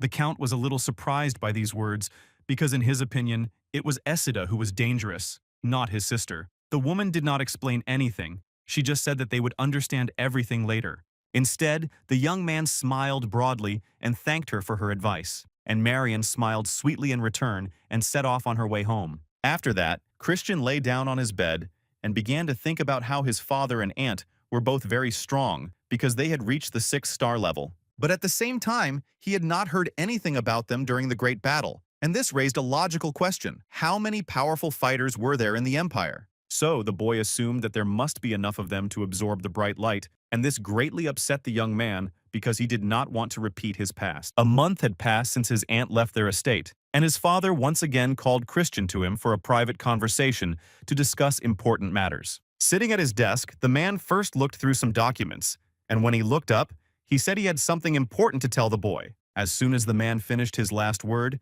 he was pleasantly surprised to see that in such a short time, his son had already achieved a 2-star rating. Christian, seeing a strange reaction on the Count's face, spread his arms wide and asked why he was so surprised, since he had promised to do it. Then the young man sat down on a chair and, with a smile, asked why his father had called him at such a late hour, and then asked if it was really something very important. The man replied in a serious tone that he had received a message from the family leader stating that he had approved only Terran as a candidate for the sacred dark rite. Then the man began to explain the reason for his refusal to his eldest son, which was that he had been leading a bad lifestyle for several months. The young man could not bear this and struck his father in the face, which frightened and surprised him, but he still remained on his son's side. After regaining his composure, Christian asked if Viscount Langham had made this decision, and the Count replied that it was not him, but that he had nothing to say after Ashida's misdemeanor. Then it dawned on both of them that it was Loan de Baron,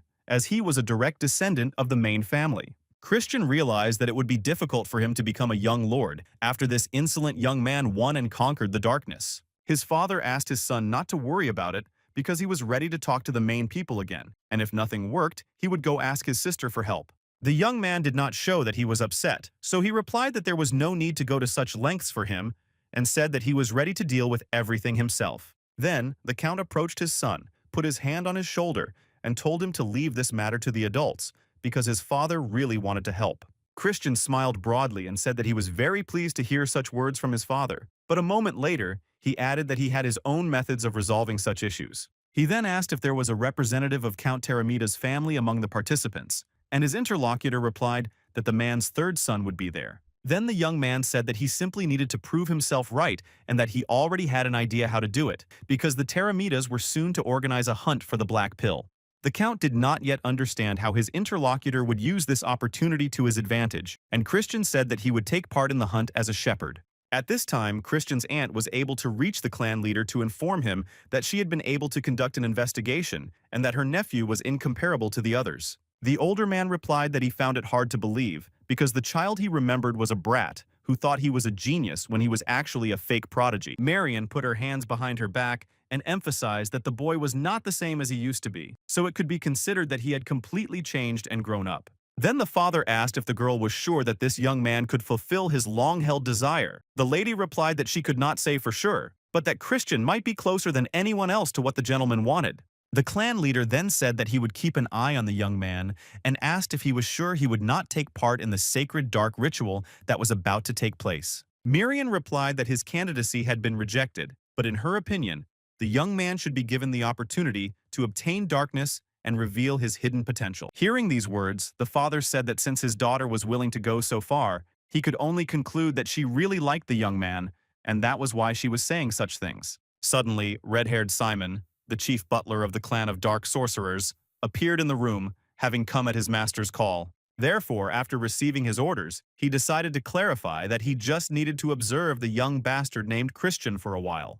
The elder confirmed everything and added that he would wait for a report on what the boy was doing before the sacred dark ritual, and the red-haired man promised to do everything in the best possible way. But before he left the room, he asked if he could arrange a little prank while he was conducting his observation. The clan leader quickly replied that the butler should not cross the line, so he opened a portal and disappeared, saying that he would keep his promise. At this time, Christian sat by the window and thought about how he had quickly reached the 2-star level, but he lacked the endurance and dark energy to reach 3 stars. Therefore, he understood that he needed a black pill to accumulate a lot of dark energy in a short period of time, but obtaining this item could be difficult. So he decided to act a little unconventionally, and getting into a carriage, he went to the place where his brother Terran had lost a lot of money. As soon as he met the owner's gaze, he asked him if he had really come to meet him empty-handed. The interlocutor immediately denied these assumptions and quickly took out a bag of coins, saying that he would never leave a young gentleman without a gift. However, the young man did not appreciate this.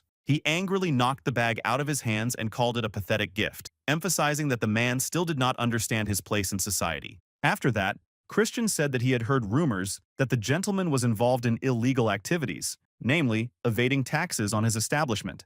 The manager was frightened and asked what he could do for the young man, who quickly replied that he wanted him to get him some sleeping pills. Hearing this request, the man said that these items were now very expensive on the black market, but the young man knew exactly how to get them for him. It would be through interrogating Marie, but as soon as the casino manager saw her, he immediately fell to his knees and promised to get the pills as soon as possible. Christian was delighted by this, and getting into the carriage, asked the man to get him a dagger that could cut through armor, and that this should also be done quickly. Halfway there, the personal assistant asked the young gentleman if he was going home, and he looked out the window and replied that he wanted to visit one more place. Suddenly, he turned to the servant who was driving the carriage and asked him to stop immediately because he needed to do something at that very spot. Upon entering the establishment, Christian greeted the employee and immediately began to look at the goods on the shelves in order to purchase what he needed. When his choice fell on a small jar with pink contents, the salesman asked the young man what he needed an aphrodisiac for, and he replied that he had something in mind. Marie, who had entered the store with her young boss, suggested that he might be buying it for them, but the young man immediately denied this assumption. This upset the girl a little because she had liked Christian for a long time, but he constantly rejected her and did not even allow his and her feelings to show. The young man couldn't take it anymore and said that he had bought the medicine for his father because, considering his age, he wanted to take care of him and his future. The young man gave this explanation in front of the salesperson, who became angry and demanded that he keep this information secret. The store employee was seriously frightened because he knew the terrible rumors circulating about this young man, so he promised not to tell anyone. The next morning, Christian met his father and younger brother in the courtyard of the estate, and his brother, as usual, addressed him differently than they had agreed. However, he quickly corrected himself and said that he had heard rumors that hunting for the black pill was very dangerous, so he had come to ask his brother to be careful. A brief verbal altercation ensued, which was interrupted by the Count, who addressed Christian and asked him to teach the degenerates from the Tyramine family a lesson. The young man listened to all the warnings and instructions, smiled broadly, and said that he would return home only with good news for the whole family. A few hours later, the young man arrived at Count Tyramine's house, but he was unable to enter on his first attempt because the guard informed him that he was not allowed to do so. The young man standing next to Christian couldn't take it anymore and angrily asked why they were only being told this now, since they had been waiting here for a couple of hours for some kind of answer. The guard explained that he had just received this order from young Alois because he did not want to return the debt to a talentless, arrogant bastard. The young man listened carefully to this statement and, in a serious tone, asked the servant if this meant that he had to find his own accommodation. The guard cleared his throat and confirmed these words, after which another young man said that he was ready to behead the person who had invented such rules. Christian, on the other hand, behaved surprisingly calmly and simply asked what would happen with the payment for the accommodation. The guard replied that they could send the bill to Count Tyramine.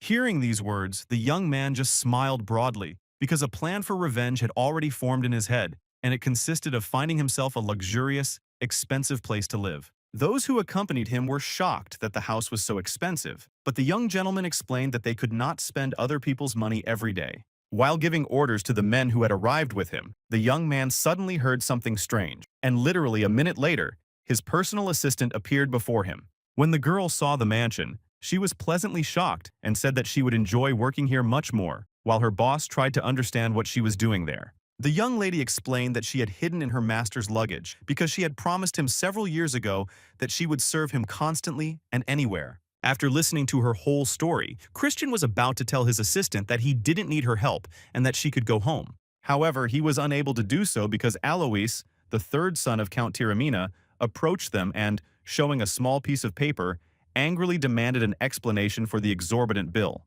The young gentleman smiled politely and replied that he had been told to find a place to stay on his own, so he did not understand the reason for such behavior. A minute later, he added that since he couldn't stay at a regular hotel, he had decided to buy himself a mansion, so he couldn't believe that his interlocutor was so angry about money. After that, Christian continued his speech about how badly he had been received, and Alois, showing his animal nature, angrily asked if the young man really wanted to die.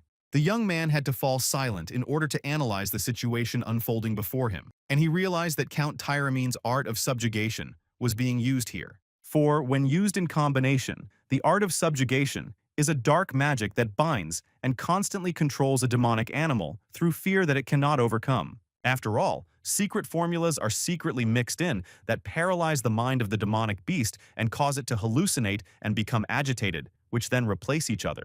However, observing all this with his own eyes, Christian realized that it was much more difficult than he thought, and that learning all this in a short period of time would not be easy. Therefore, he turned to his personal assistant and asked her if he needed any weapons to get rid of the terrifying creature standing in front of him. In a matter of seconds, the young lady gave him everything he needed, and the young man, feeling more confident, turned to the beast, waving his hand and inviting it to start the battle. Alois was enraged by these words and this insolence, so he let go of his animal and shouted at his interlocutor not to tell him what to do. Christian managed to fend off the attacker's attack, but he himself flew to the side and therefore asked if it wasn't too much to attack two people at once. However, without waiting for an answer, the young man pointed his finger and said that this would not do, and added that if he won, he would participate in the event as a bodyguard. His opponent did not like these words and continued to attack the young man along with his animal to show who was the leader between them. The young man was confident that he could bring this arrogant Christian to his knees, but at some point he lost sight of him. And literally a minute later, he felt a sharp pain in his head from a blow with a stick that he did not even suspect and was not prepared for. Christian stepped back to a safe distance and told his opponent not to even think about crying over his defeat because he wouldn't stand on ceremony over it. So, Alois wanted to use his animal to gain some time for himself, but nothing good came of it because the creature ran back in an instant. The young man explained that he had only used a 2-star illusion spell, but it had already frightened the creature that was supposed to deal with him. Then, the blonde young man had no choice but to use his own magic to finally show who he really was. Suddenly, Christian calmly asked his enemy if he knew what the limit of trashy freaks was and how they differed from others. Before he could finish his sentence, the young man threw a stick at Alois, which flew several meters and hit the boy right in the forehead, knocking him to the ground. After that, the young gentleman moved to a place where he spent several hours gambling in order to recharge and relax before an important event. But his assistant tried to convince him that he should stop because it was not clear that this was how a man relaxes. Marie, on the other hand, enjoyed spending her time this way, so she decided to bring her master some apple juice, as he was not drinking alcohol at the moment. At that moment, two creatures standing near Christian's table were discussing why their master Alois wanted them to follow this freak. As soon as they finished talking, the man they were watching returned to them and said with a smile on his face that they could join him. While they were thinking about what to do, the young man added that their boss would not wake up for several hours and emphasized that this was because he had beaten him up badly. However, they did not agree and continued to do their job. And closer to midnight, the partners realized that there was no point in following anyone anymore. This was because everyone who had been sitting at the same table with Christian had gotten drunk, and some had simply laid their heads on the table and fallen asleep during the game. So, they decided to leave and write a short report on their work. And as soon as they left, the young man suddenly stood up as if he hadn't been lying drunk at the table at all. It turns out that all this time he had to pretend so that the two would finally leave him alone because he still had unfinished business. Just as Christian was packing his small backpack, Marie approached him, and he told her that he was going to an important place and asked her not to follow him. The girl was very upset when she heard this request, and tears began to well up in her eyes because she assumed that the gentleman was going to use an aphrodisiac. She expressed her dissatisfaction aloud, saying that she knew that this family was not meant for the count, but for her master, who had decided to have some fun in the middle of the night. Christian denied everything, left the room, and a few hours later, arrived at the secret lands of Count Tyraman, where he felt the dense energy of demonic beasts. After walking a few more meters, the young man realized that he would soon reach his hunting ground, and indeed, after passing through the bushes, he saw guards and fire. Looking closely at the entrance, the boy saw only 2 guards, which pleasantly surprised him, especially since he was going to use the invisibility spell he had learned from Marie. So, in a matter of seconds, Christian managed to pass through the guards completely unnoticed, which was a plus for the plan to go perfectly. When he reached the place where the final hunt for the black pills would take place and ran his hand along the floor, he realized that the rumors were true and that this place was truly terrifying. But there was one problem. In order to get the black pill, he had to force Karjov to offer his own life.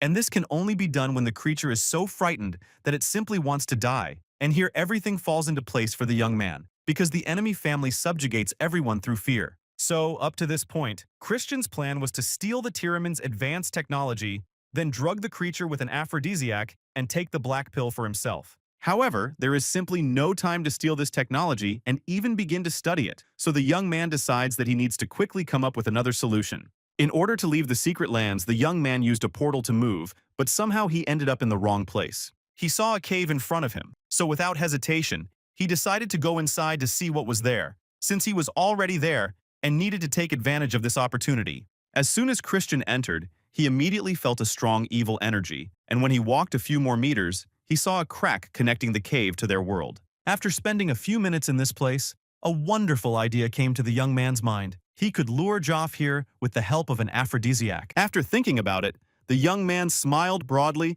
because he realized that this idea was perfect and he couldn't wait to start hunting. All this time, the blonde Simon, who had turned into a bat, was watching Christian and, based on his observations, came to the conclusion that this young man was a very interesting personality. This was because the boy had not only managed to beat up one of the Tiramini family, but he had also managed to weaken the attention of his observers by behaving like a nobody. After all this, the boy managed to reach a secret place by using an invisibility spell, passing unhindered through 2 guards. Simon analyzed all the situations he had witnessed, smiled broadly, and quietly said that all this made him want to play an even worse joke on this young gentleman. So, with slow but confident steps, he approached the crack and slipped his fingers in to carry out his plan after Christian left the place. The next morning, all the participants in the great event gathered together, and Christian asked Alois with a sneer if he wasn't being a little too cool after being beaten up. The blonde man began to defend himself and angrily pointed out that it was his interlocutor who was showing off because he had brought a sword that he did not even know how to use. However, they decided to end the verbal altercation there, and Alois moved on to the fact that the shepherds should now do their job, which was to lure Rajov to the altar. Those who had been assigned the role of guards were to follow the blonde man to the altar and wait there for the creature to run up to them. Christian stood silently and said nothing, which made Alois a little wary, so he turned to the young man and asked if he had understood all the instructions. The young man replied that everything was clear to him, so after that, everyone went to their positions to finally begin the hunt for which they had come here. However, even at his position, Christian got into a verbal conflict with one of his partners and was sent to guard the flag, separated from the rest of the participants. The young man happily went to the place indicated to him, and as soon as he arrived, he sat down leaning against a tree trunk, folded his arms across his chest, and waited. After sitting there for a few minutes, the young man heard a strange sound coming from the right side of the bushes, and the thought flashed through his mind that the creature was already approaching. In just a few seconds, everyone saw this 4-star demonic beast, and Christian's appearance surprised everyone because it looked very cute and not scary. At this time, Alois and his assistant were already preparing for the blonde man to subdue the animal with a spell that he had to recite aloud. So the guy, with his head held high, began to act, and the beast slowly approached him, and tasting what was offered to him, suddenly threw Alois aside. This was because the animal did not like something about it and had no desire to submit, so the young man angrily tried to use a protective formation. But nothing good came of it because the creature was too big and under the influence of the aphrodisiac did not succumb to any of Alois and his colleagues' manipulations, although they gave it their all and used everything they could to successfully end the hunt and remain unharmed. However, at some point, everything began to spiral out of control, so Christian decided to intervene to stop the beast and take matters into his own hands. However, before resorting to radical measures, the young man wanted to get Alois's permission and also demanded that he call him his older brother if everything worked out. Even in such a situation, the blonde was in no hurry to agree to everything, so he first wanted to find out what exactly the so-called savior was going to do. Christian did not want to answer, so he let the animal go so that it would continue to attack the blonde young man, and when he understood everything, he naturally asked for help. Only then did the young gentleman begin to act, and the first thing he used was the art of subjugation, which, strangely enough, did not work when Alois used it. Therefore, in just a few minutes, the young man not only managed to slightly charm the creature, but also threw metal chains on it so that he could control it. And when they both started moving towards the forest, the blonde man began to warn him that there was a dangerous ravine in that direction. But Christian knew where it was, so he deliberately moved to that spot to make the animal afraid and give him its life. In just a few minutes, the young man managed to carry out his plan, and at that very moment, his comrades began to enter the cave. Alois stepped forward and said that this cave was very dangerous, so they couldn't stay there for long, and emphasized that they needed to leave immediately. Christian did not listen to anyone, and continued to do what he had planned. And in a couple of minutes, he showed the ash-colored pill he had managed to get. Everyone except the blonde man began to ask the young man what he was going to do with it, because if it weren't for him, they would not have been able to complete their hunt successfully. Alois couldn't take it anymore and shouted for everyone to be quiet. After a minute, he calmed down, turned to Christian, and thanked him for saving his charges. He then added that thanks to his help, everything had ended without serious injury, and the young man froze in shock at what he had just heard. All because a thought flashed through Christian's mind that he had done the wrong thing by replacing the black pill with the gray one, but he decided to go through with it anyway. That's why he reminded the blonde man that he should now address him as his older brother, and as soon as he said these words, the ground beneath them began to move strangely. The other members of the team began to fall to the ground. Alois looked around, trying to understand what was happening, but the young gentleman already had his suspicions. A few seconds later, everyone saw a giant demon who, having heard all the conversations, decided to show himself and chase away the intruders who had come to his place. Suddenly, a blonde man stepped in front of Christian, drew his weapon, and said that since he was a stranger, he should leave and save himself. However, the young gentleman noticed the red bat again and threw a dagger at it, trying to get rid of it, but saw that the creature was constantly watching them. As soon as the animal disappeared, red-haired Simon began to worry that his evil joke could lead to the death of a group of young men. At this time, Christian explained his actions by saying that he did not like it when someone tried to watch everything that was happening without his permission. The demon was in no hurry to take drastic action because in the first few minutes he used his powers of observation to analyze those who had come to him uninvited. But the young man realized that this creature was a 5-star opponent whom he would not be able to fight on equal terms. But a brilliant idea came to the young man's mind that could save them all, so he began to act quickly, using his power. Alois, preparing for battle, could not understand why the so-called savior was casting spells on the rest of the team to put them to sleep. He quickly tried to figure out why the young man was doing this, but Christian had no intention of explaining anything. Instead, he punched the blonde in the face, knocking him unconscious. The monster folded his arms across his chest and began to wonder why one of the boys had put everyone to sleep, suggesting that perhaps he wanted to hand them over to him. As it turned out, Christian had heard everything, so as soon as he had everything ready, he said that although his opponent had turned out to be talkative, he did not negotiate with such people. So he showed Grunade his sword, which at first surprised the demon, but then he said that a weapon that its owner cannot use poses no threat.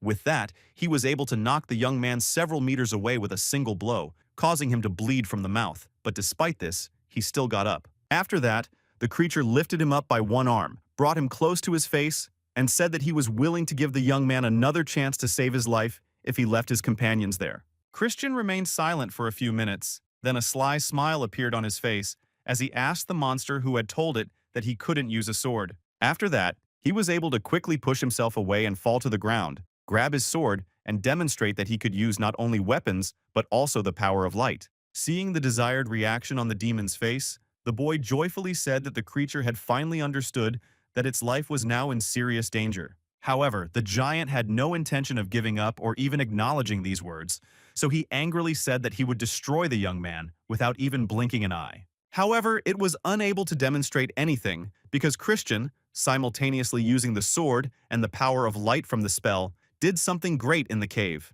After that, there was a powerful explosion that scattered many things in different directions, but the bodies of his colleagues remained in their places. A few seconds later, Christian himself fell to the ground and lost consciousness, where he had a vision from his past life in which he learned about the method he had just used. It was then that he and his friend were doing various exercises to master sword fighting, each of them learning a new technique and then showing it to the other. But during that life, the young man never managed to use the technique of light that cuts through the sea to become the light of the Mayor clan, to which he always belonged. When his friend heard these words, he reassured the young man and told him that everything would work out. He just needed to wait for the right time. And while strange figures appeared in Christian's mind, people from the clan found them in the cave and scattered to help everyone. The young man came to his senses on his own, but did not rush to open his eyes because what he had seen while unconscious had intrigued him, and he wanted to see more. 2 whole days had passed since then, and Christian spent them in bed to recover and regain his strength, but he still thought he had wasted his time. However, he did not reproach himself for this. Instead, he felt himself and realized that his body was fine, and then he started looking for the black pill. Not finding it in his clothes, the young man quickly opened the bag lying on the nightstand and noticed the object he had just been looking for right there on himself. The only thing he didn't like about what had happened was that he had revealed himself to others quite early, and now he might have some problems. Suddenly, his thoughts were interrupted by a knock on the door, which meant that someone had come to visit him. So Christian, without getting out of bed, invited the guests inside. It turned out that it was Count Tyramine himself. Entering the room, the man smiled broadly and said that he had heard rumors that the young man had woken up, so he had come to see him. As soon as the young man saw his master, he tried to get up, but the Count asked him not to do so and instead suggested that he just listen. The young man did not quite understand why he was being treated this way, because just a day ago he was not allowed to spend the night with the other participants, and now everything had changed so drastically. Meanwhile, the player began to tell them that after investigating, they discovered that a demon had been summoned in the cave, which could have killed everyone. However, they concluded that a spell and a counterspell had been used, so the creature was able to disappear before any of the young men could be harmed. Christian breathed a sigh of relief, because he wouldn't have to come up with an excuse for how he managed to destroy the demon all by himself. Then, Count Tyramine looked down and said that he had also come to apologize because they had behaved so badly due to rumors that the young man was incapable of anything. However, during the hunt, these rumors had been dispelled, and finally, the man added that from that day on, the young man would be a benefactor of the Tyramine family estate. Hearing the last sentence, the young man began to argue, saying that as a member of the Black Magicians, he had done what he had to do because they were family, no matter what. The interlocutor smiled and said that if Christian needed anything, he could ask him, and if it was not impossible, he would get it and do it. Without thinking twice, the young man said that he wanted the Tyramine family to forget the old grudges they held against his family, the Khazars. He explained that he really wanted their families to have a friendly but competitive relationship where they could plan their future together. While the older man was trying to make sense of it all, Christian explained that the reason for the feud between their families was the work of the main clan, and that they were doing it to keep them like ordinary dogs guarding the house. After listening to these explanations, Tyramine folded his arms across his chest and asked if the young man was suggesting that they stand up against the main clan, to which he immediately replied no. Then, with a slight smile on his face, he added that he believed their families should not be swayed by what their leaders thought was right. After listening to everything and thinking about it, the Count emphasized that Christian was a deep thinker, so for the first time in a long time, he was ready to contact his father for a conversation. This greatly pleased the young man, because what he had planned was going as it should, and they were slowly rebuilding ties that would be useful in the future.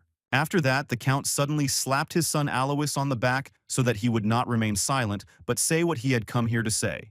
The young man cleared his throat, took an ash pill from his pocket, and handed it to his savior, suggesting that he take it for himself. Then, he began to tell him that when he woke up in the cave, he saw it next to him, and since everyone else was still unconscious, he decided to take it so that it would not get lost. Christian decided not to miss such an opportunity and joked with his interlocutor that if he was so grateful to him, he could give him some of his personal belongings. The Count watched this conversation and laughed loudly, then said that he wanted to give Christian a chain with a stone that could keep a demon at the 4th level. Finally, the man added that he would write a report stating that the young man had been able to participate in the sacred dark ritual so that his development could continue. Hearing these words, the young man smiled broadly and sincerely thanked him for the gift and support, emphasizing that these were very important things for him. Then the two visitors simultaneously turned toward the exit and walked confidently toward the door. But before leaving the room, they wished him a speedy recovery. As soon as the door closed, Christian turned to someone in the room and said that he could come out now, and as it turned out, he had noticed Simon following him again. As soon as he appeared, the red-haired man said that the young man had noticed him, even when Count Tyramine himself had not, and the young man replied that he had simply smelled blood. After that, the guest decided to say hello, and then introduced himself as the chief steward of the clan of Dark Magicians, and, at the end of his sentence, gave his name. After hearing this information, Christian realized that this was the servant of the clan leader, but then he also realized that this guy was a master of the Blood Shadow Magicians. Based on his past experience, this group of people could cause many different problems if they got any ideas in their heads. They were a group of psychopaths who simply enjoyed watching carnage and terrorism during a great era of destruction. Their leader was a creature who had reached the level of 8 stars, and at the end of the era of destruction, he had reached 9 stars and become the 10th Demon King. And Christian simply cannot count how many times he almost died because of this leader in his past life, not to mention that Simon is the flesh and blood of King Carnage. Suddenly, these thoughts were interrupted by a red-haired young man who said with admiration that he never even thought that a young gentleman from the Khazar family would turn out to be so interesting. After a short pause, his companion added that he was afraid to even think that Christian could destroy the demon on his own without help. The young man was alarmed that the red-haired man knew such facts, so he decided to simply deny everything in order not to put himself in an unfavorable position. Simon didn't believe him and started telling him that after visiting the cave, even the demon's body was completely destroyed, leaving no traces or evidence. The guest himself came to the conclusion that this was not a reverse summoning, but a complete dissolution inside the cave, and he began to demand an explanation of how the young man had managed to do this. Finally, the red-haired man added that what Christian was about to tell him would be reported to the clan leader, so he should consider it his evaluation. The young man replied that he did not understand why he should reveal all his trump cards. His interlocutor was surprised by such a sharp phrase and asked if he should report this to his boss. The young man replied that if he were the clan leader, and not a little boar who wanted answers to all his questions, he would want a predator who kept his claws hidden until the very end. These words surprised Simon, but he decided not to show it, so he laughed loudly and asked if the young man was going to apologize. Christian asked why, and he explained that it was usually difficult to distinguish between a retreat and complete destruction using only traces, and that was why Count Tyramine had misunderstood. After listening to this, the young man asked why they were thinking about him, and Simon was just about to tell him when the young man interrupted him and said that he himself had summoned the demon. Then, with a slight smile, he asked what would happen if the news spread that something had happened to them because the head butler had summoned a demon for fun. Simon realized that he had fallen into his own trap, so he lowered his gaze and said that he was ready to take responsibility, but Christian suggested keeping everything a secret. The young man did not understand what the young gentleman was offering him, but with a smile on his face, he told him that the boy would have to fulfill one request. The redhead agreed to the terms, and, preparing to return home, said that he would not forget the kindness shown to him by the young gentleman. A second later, he added that he was glad to have met Christian in person today and promised that he would count the days until his arrival at the clan leader's residence. As he gathered his things to go home, the young man thought that Simon was a man who would play an important role in an era of destruction, so he needed to get closer to him. Suddenly, the door opened and Alois peeked inside and asked sadly if Christian was leaving for home. For the first few minutes of their conversation, Christian reminded his guest that he should call him his older brother, but Alois replied that he had come to warn the young man. This piqued the young man's interest, and he began to ask for explanations. Alois said that when he heard the words about family, he realized that one could not treat a family member this way. He said that the person most opposed to Christian's participation in the council was Loin, because not all members of the family had the right to fight for the throne of the leader. After listening carefully to this warning about the threat, the young gentleman said that he also wanted to warn Alois, who had shown concern for him. He told the blonde man not to take part in the upcoming sacred dark ritual, adding that he was saying this for the young man's own good. This angered his interlocutor because he was not ready to give all his dark energy to his relative, as it helped him raise his level. But Christian didn't care anymore. Instead, he emphasized that Alois should remember that whoever his rival in the dark ritual was, he would definitely regret it. The blonde cursed his interlocutor, gritting his teeth, but the latter did not react to these words. Instead, he turned to his personal maid and said that they were leaving.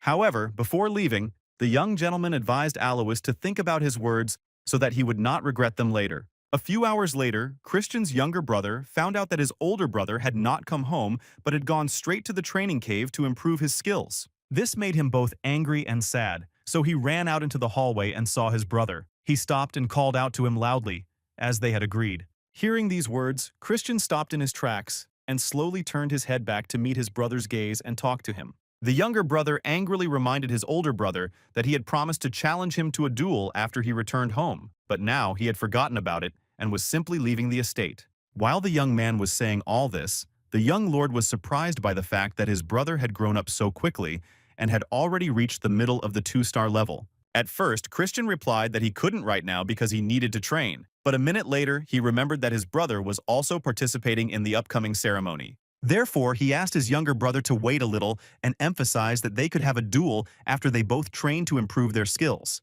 His interlocutor agreed to this proposal, but warned that it would not be the same as before, because his older brother could prepare himself for the fight. Christian agreed to everything, and remained standing in place to watch his younger brother confidently walk away.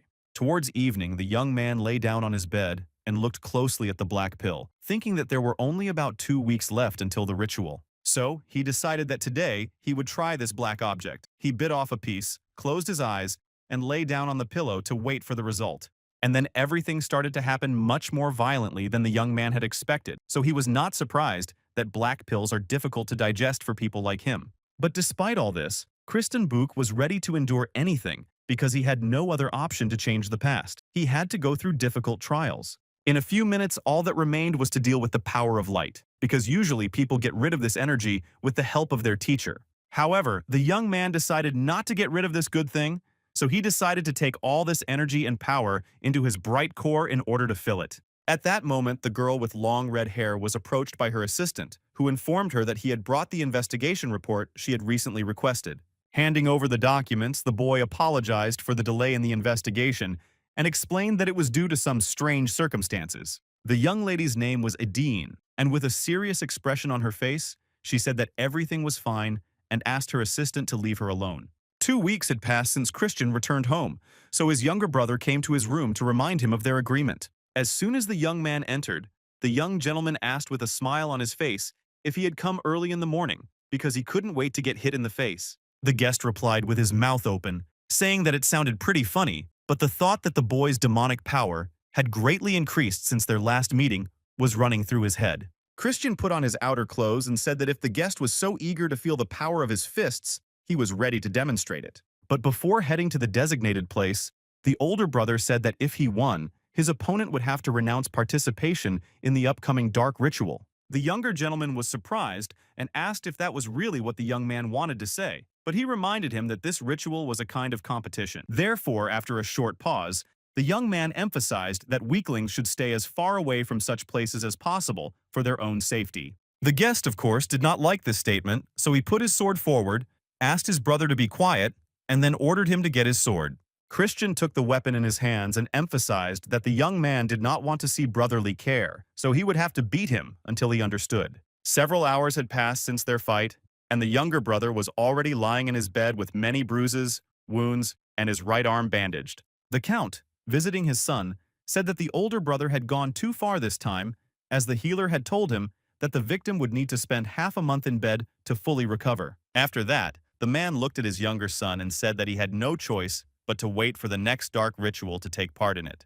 Tarina was outraged by this fact, so he angrily wanted to speak up, but Christian instead asked his father to leave him and his brother alone. Without hesitation, the count approached the door and said that he would allow them to talk without him so that they could clear things up between themselves. As soon as the count left and closed the door behind him, Christian turned to his brother and asked him not to be upset because he had asked for the fight himself. Taryn looked at his bed and said nothing in response, instead asking if the young gentleman really didn't like seeing him grow up. After a second's pause, he added that Christian constantly mocked him and looked down on all his achievements, showing no brotherly support whatsoever. Therefore, the younger brother suggested that the older one had deliberately injured him during the duel, so that he would not be able to participate in the upcoming ceremony. Listening to all these words, Christian thought that if things continued like this, his brother would simply cry, so he emphasized aloud that they were not on the same wavelength. After a short pause, the boy added that he did it so that Taryn would become stronger, not for anyone else, but for him personally,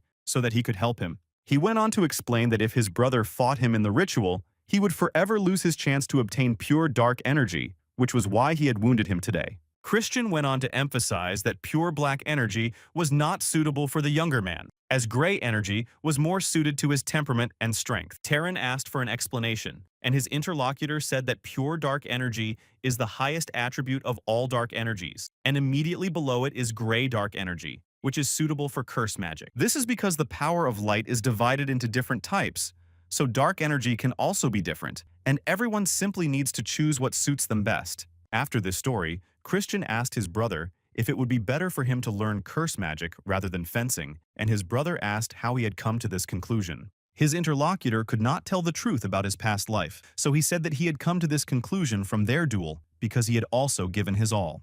While there was a pause between them, Christian continued, saying that it would be better for his brother to first master gray energy and then move on to studying dark energy. Finally, he asked Taryn to think everything over again before participating in the ritual and emphasized that this was his sincere advice as an older brother who cared about his younger brother's development. After everything that had been said, the young man took out a handkerchief, unfolded it, placed it on the bed, and said that he wanted to give his companion the gray pill. The young man was shocked by such a gift, so he asked Christian why he was giving him such a gift, and Christian replied with a smile that it was simply because he was his brother. Taking the pill, Terrence said that since his brother had been able to change so much, he was curious why he had behaved like a real bastard even when their mother was dying. These words again created an awkward pause between them, but Christian, after thinking about his answer, sat down on the edge of the bed and said that at that time, he had not thought about his future. The next day, the young gentleman arrived in his carriage at the place where an important wedding was to take place. But not only had he not slept well, his whole body was numb from the journey. Stepping out onto the street, the young man gritted his teeth in anger because he was clearly not in a good mood today, so he didn't like all the little things, even though everything seemed to be going according to plan. Suddenly, his personal assistant appeared beside him, in high spirits and ready to serve her boss. The young man was annoyed by her mood because he couldn't understand where she got the energy and enthusiasm to spend time with him so happily and naturally every time. While he was trying to figure out what was going on with Marie, he noticed a group of young men standing nearby, leaning toward each other and discussing something intently. The assistant, like her boss, listened and heard that they were discussing Christian, so the young lady emphasized that he had already become a celebrity. However, what happened next surprised everyone, because in their opinion the head butler himself should not personally greet a scoundrel named Christian. Simon looked at his interlocutor from different angles and emphasized that so little time had passed, yet he had grown up so quickly and changed so much. The young gentleman did not appreciate the compliment. Instead, he asked if such a distinguished person had nothing better to do, and the butler replied that he had come here on the orders of the leader himself. These words piqued Christian's interest, and the butler told him that the clan leader wanted to meet him personally and had sent him here for that very reason. In just a few minutes, they were in the master's office, where Simon announced that he had brought the person his boss wanted to see. The gray-haired gentleman stepped out of the shadows and addressed Christian in a serious tone, emphasizing that they had not seen each other or spoken in person for a long time. While the leader was saying these few words, the young man felt a dominant aura that made him barely able to stand on his feet in order to show himself from his best side.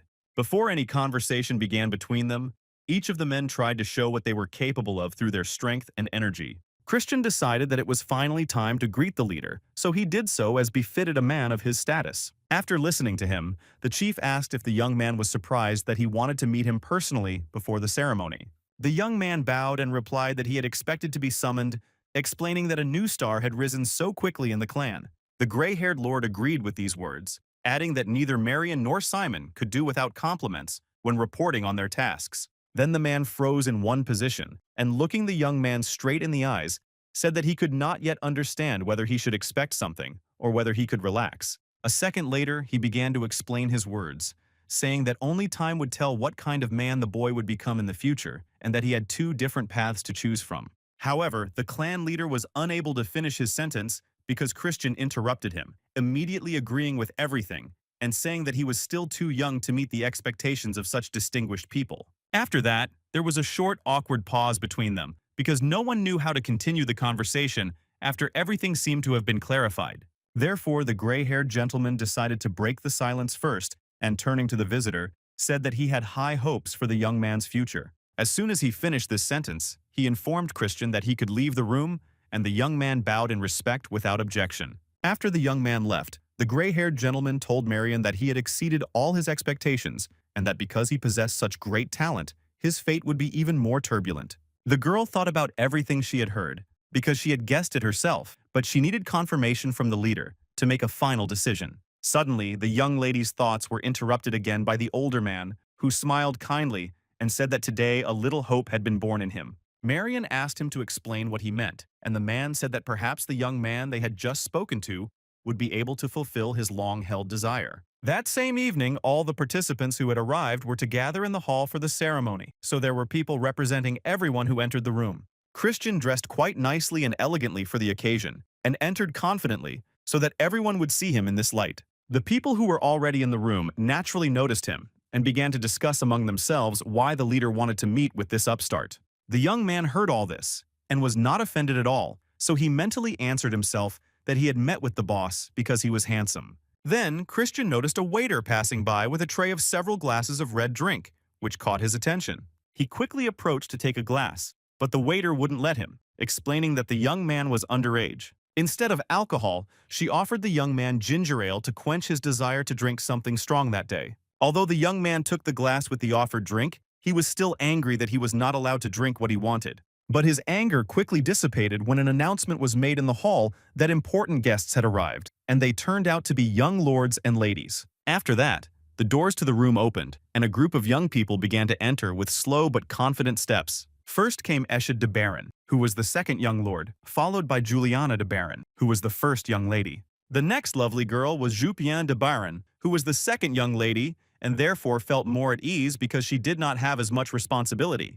Last but not least was the youngest, Misak de Baron, who was the third young lord, and therefore not yet interested in these events due to his young age. While this group was entering the hall, Christian was mentally trying to ask Ashida what he would say to him when they were close enough to each other.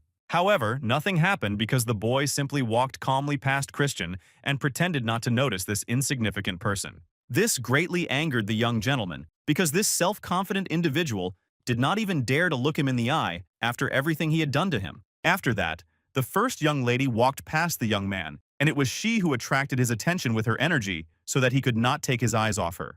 But at that moment, the image of his aunt appeared in his mind, who before leaving, warned her nephew to beware of this girl and not to get involved with her at all. However, as soon as the young lady walked away, Christian looked after her and said to himself that he didn't really feel anything special except her beauty. So the boy decided that he had had enough entertainment for one day, and turning toward the door, wanted to leave this place to continue preparing for the ceremony. However, he did not have time to carry out his plan because a gray-haired man suddenly appeared behind him, who first greeted him and then said Christian's name. When the young man looked at him, the man introduced himself as Faur, who was the summoner for the young Lord Loin, who was also present. The young man was curious to know what exactly the man wanted to tell him, so with an interested expression on his face, he demanded at least some explanation. Faur said that he was worried because tomorrow an inexperienced young man would be participating, and because of this, he could tarnish the name of the Great Dark Clan. Christian listened carefully and became a little angry because he took it all personally and began to ask if they really considered him unqualified. The summoner did not expect such a violent reaction, but he continued to stick to his opinion and said that the young man had to prove his ability to him. After that, the young man began to look around for the person who had sent this man to him, and in just a few minutes, he noticed Loina on the balcony. Christian decided to play the game his interlocutor was offering him, so he put the glass on the table and said that he was ready to prove everything right now. The gray-haired gentleman said that they did not even have any weapons, but the young man replied that he did not need any because with an opponent like Loin, he could handle him anyway. At that moment, the girls from the noble family noticed something suspicious, and both started looking at Christian to see if they should expect some kind of show or not. But in a matter of seconds, everything became clear, because the faces of everyone present showed that they were witnessing something they had not expected to see today. The gray-haired herald was knocked to the floor by several black figures and began to be beaten with hands and feet on various parts of his body. At the same time, 3 similar creatures were attending to Christian, who was also watching what was happening with a serious expression on his face. People couldn't believe their eyes, so they kept looking for some kind of explanation from their friends and acquaintances. But even they couldn't really explain it. The people were so shocked because at first everything had gone as it should have, and the summoner himself had called upon evil spirits to direct them against his opponent. But at some point Christian made a single gesture, after which the evil spirits began to work against him and became angry at the one who had summoned them into this world.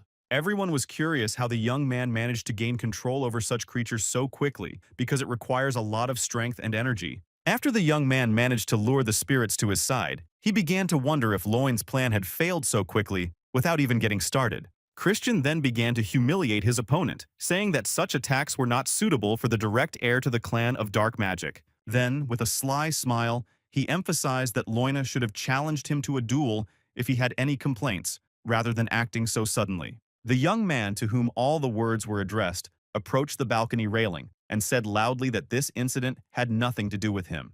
Christian shook his head from side to side and said that even a fool would not believe such a lie, but a moment later added that he personally was willing to believe it, but that this would be the last time. Turning toward the exit, the young man loudly declared that he was ready to meet Loin again during the sacred dark ritual. At that moment, other thoughts appeared in his head, and to some extent they called the attacker an idiot who was a coward and needed to be taught good manners. The next morning, a group of participants gathered in the courtyard of the estate, and Christian's blonde acquaintance asked him if he was really not worried.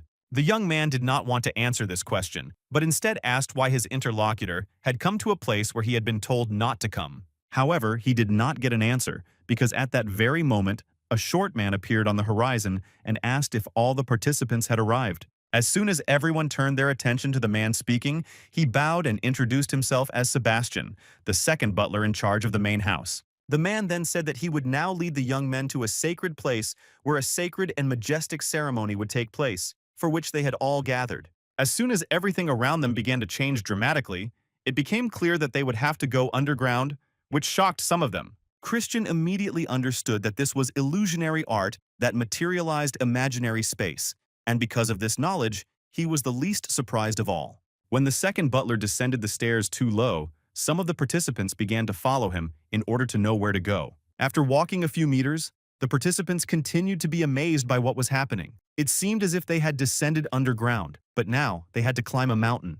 The man who was laying the path did not explain anything. He just kept urging everyone to hurry up so that they would arrive at the right place on time. The participants were not thrilled about what was happening because they were not prepared for their nervous systems to suffer so much instead of physical activity. To make matters worse, the butler stopped abruptly and said with a smile on his face that since they were running a little late, he would speed up. Everyone quickly moved on according to plan, but there were those who couldn't keep up and just stayed where they were. So one of the direct heirs to the throne was happy with this natural selection. The only thing that did not please him was that at some point Christian appeared next to him, his face not showing a single drop of sweat from the exertion. The young lord decided to speak first, emphasizing that his rival was already out of breath, and within a minute he concluded that he was all bark and no bite. Hearing no response, the young man continued to say that, as the direct heir, he should be better, and asked if he had been given some kind of magic potion. And while Christian waited for some kind of verbal response, he thought to himself that his colleagues were just fools who were making their bodies suffer on the road. At the same time, no matter how hard he tried, he did not get tired at all, because he had used only one spell to feel this way. At one point, the butler slowed down a little and turned back to see a young man standing next to the heir apparent and assumed it might be Christian. After that, in just a few minutes, everyone managed to reach their destination, but most of them were sitting on the floor, gasping for breath. Alois asked Christian why he felt so good, and the boy replied that everyone needed to train their endurance instead of engaging in some kind of madness. Suddenly, a young lady interrupted the conversation, greeting everyone and then announcing that this land was sacred because the purest black energy emanated from it. Therefore, all the people nearby call this energy sacred darkness. Only after this story did the girl decide to introduce herself and say that she was the leader of this place, and her name was Ryu. Then, the young lady stuck her sword into one of the cracks in the ground and said that her guests would need to extract a large amount of black darkness for themselves today. After that, a blue light began to spread in all directions throughout the room so that the ritual could begin as soon as possible. While all the participants stood silently and looked around, Ryu said that the dark energy that needed to be obtained today would not be enough for everyone. Therefore, each of the young men would go into the designated room where demonic animals would test their strength, and then it would be possible to determine who was worthy of receiving this energy. Suddenly, Christian interrupted the story and, raising his hand with a smile on his face, clarified that one of them simply needed to reach the destination first. Ryu confirmed these words and added that the participants would each go their own way, so there should be no disputes between them during the task. However, there was still a possibility of meeting, so the girl advised them to avoid conflicts because the more time they spent on them, the better it would be for their rivals. A minute later, she emphasized that instead of sorting out their relationships, the young men should focus on their safety in order to achieve good results. Listening carefully to all these instructions, the participants were already preparing to quickly move to their starting positions after the signal to start was given. Therefore, as soon as the countdown from 3 to 1 ended, everyone quickly and confidently ran to their lanes to achieve victory. Dvoretsky and Ryu remained standing in place, watching each entrance, because they had done everything that was required of them, and now all they had to do was wait. The direct heir ran a few meters and encountered a black monster on his way, which was confidently moving towards him to destroy him. However, the boy managed to fend off the attack quite well, and with a smile on his face, said to himself that these creatures were simply not his level, so he would easily deal with them. Then, an image of Christian covered in blood appeared in his mind, and the young man thought about how difficult it must be for his opponent to complete the task. all because the heir had bribed one of the sorcerers to ensure that only the strongest and most vicious demons stood in Christian's way. That's why the young man was happy that this arrogant guy might die today while completing his task, and while he was dreaming about all this, he managed to reach the gates of the sacred land. After taking a few steps, the young man rejoiced at the fact that he had arrived first, but in a second, his joy vanished because Christian himself was standing nearby. Leaning against the wall, he pointed out that his rival had been gone for a while, and then added that he almost died of boredom because he had to wait so long for someone. The direct heir became interested in how the young man had managed to get there so quickly, and the latter, scratching his head, replied that he had not encountered anything special on his way. His interlocutor couldn't believe what he heard and blurted out that Christian must have encountered stronger beasts on his way, but when he realized he had said it out loud, he quickly covered his mouth with his hand. Christian, of course, heard everything, so he said that now he understood who was responsible for the monsters that appeared on his path being a little stronger than they should have been. And here it becomes clear that a fight may break out between them, as they are still alone, and, while waiting for the rest, they can settle everything between themselves. However, the direct heir first called his interlocutor an asshole, and then reminded him that the rules prohibited any conflicts during the task. But after saying these words, the young man still attacked first, saying that he would personally destroy Christian right now, so that he would not annoy him anymore. His opponent managed to successfully dodge all of his first attacks, even analyzing the techniques and moves that were used. This information would help the young man understand how he should act in order to remain unharmed and demonstrate that he, too, was capable of something. Therefore, during the next attack, he grabbed his enemy by the right arm and brought it behind his back, emphasizing that he should not even think about crying when it hurt. A few minutes before the door to the sacred ground, another participant ran up, panting, and asked how late he was. But as soon as the blonde Alois saw what Christian had done to the other participants, he froze in shock at what had happened. The young man had no intention of explaining anything. He simply asked if the blonde would lose consciousness on his own, or if he would need to lend a hand. And when he came to his senses, he used his inner strength and said that he hadn't been sitting at home for nothing all this time, so he suggested that Christian attack him. However, less than a minute later, Alois was lying unconscious on the ground, and his opponent was wondering whether the victims would be taken away if he left them there. Christian was moving so radically toward his goal, because in 5 years, the first major battle against the Alliance would begin, and it would be very brutal. Therefore, by that time, he needed to ensure that the clan of dark magic would switch sides to him, all so that what he had experienced in his past life would not be repeated. This forces him to get rid of his rivals in this way because he simply cannot allow himself to share even a drop of dark energy with them. Then, Christian threw a cloak over his head and said to himself that since he had managed to deal with his colleagues, it was time to take possession of the darkness. Opening the door, the boy thought about how the clan leader had been able to absorb 80% of the sacred darkness and was therefore one of the most powerful demon monarchs. But the Dark Destroyer had absorbed about 90% of pure dark energy to become the Demon King and gain power in this place. Therefore, the young lord came to the conclusion that if he managed to absorb 100%, then he would be able to surpass even the Demon Emperor himself. After what happened, several men responsible for conducting the ritual gathered at a large table to discuss what had happened.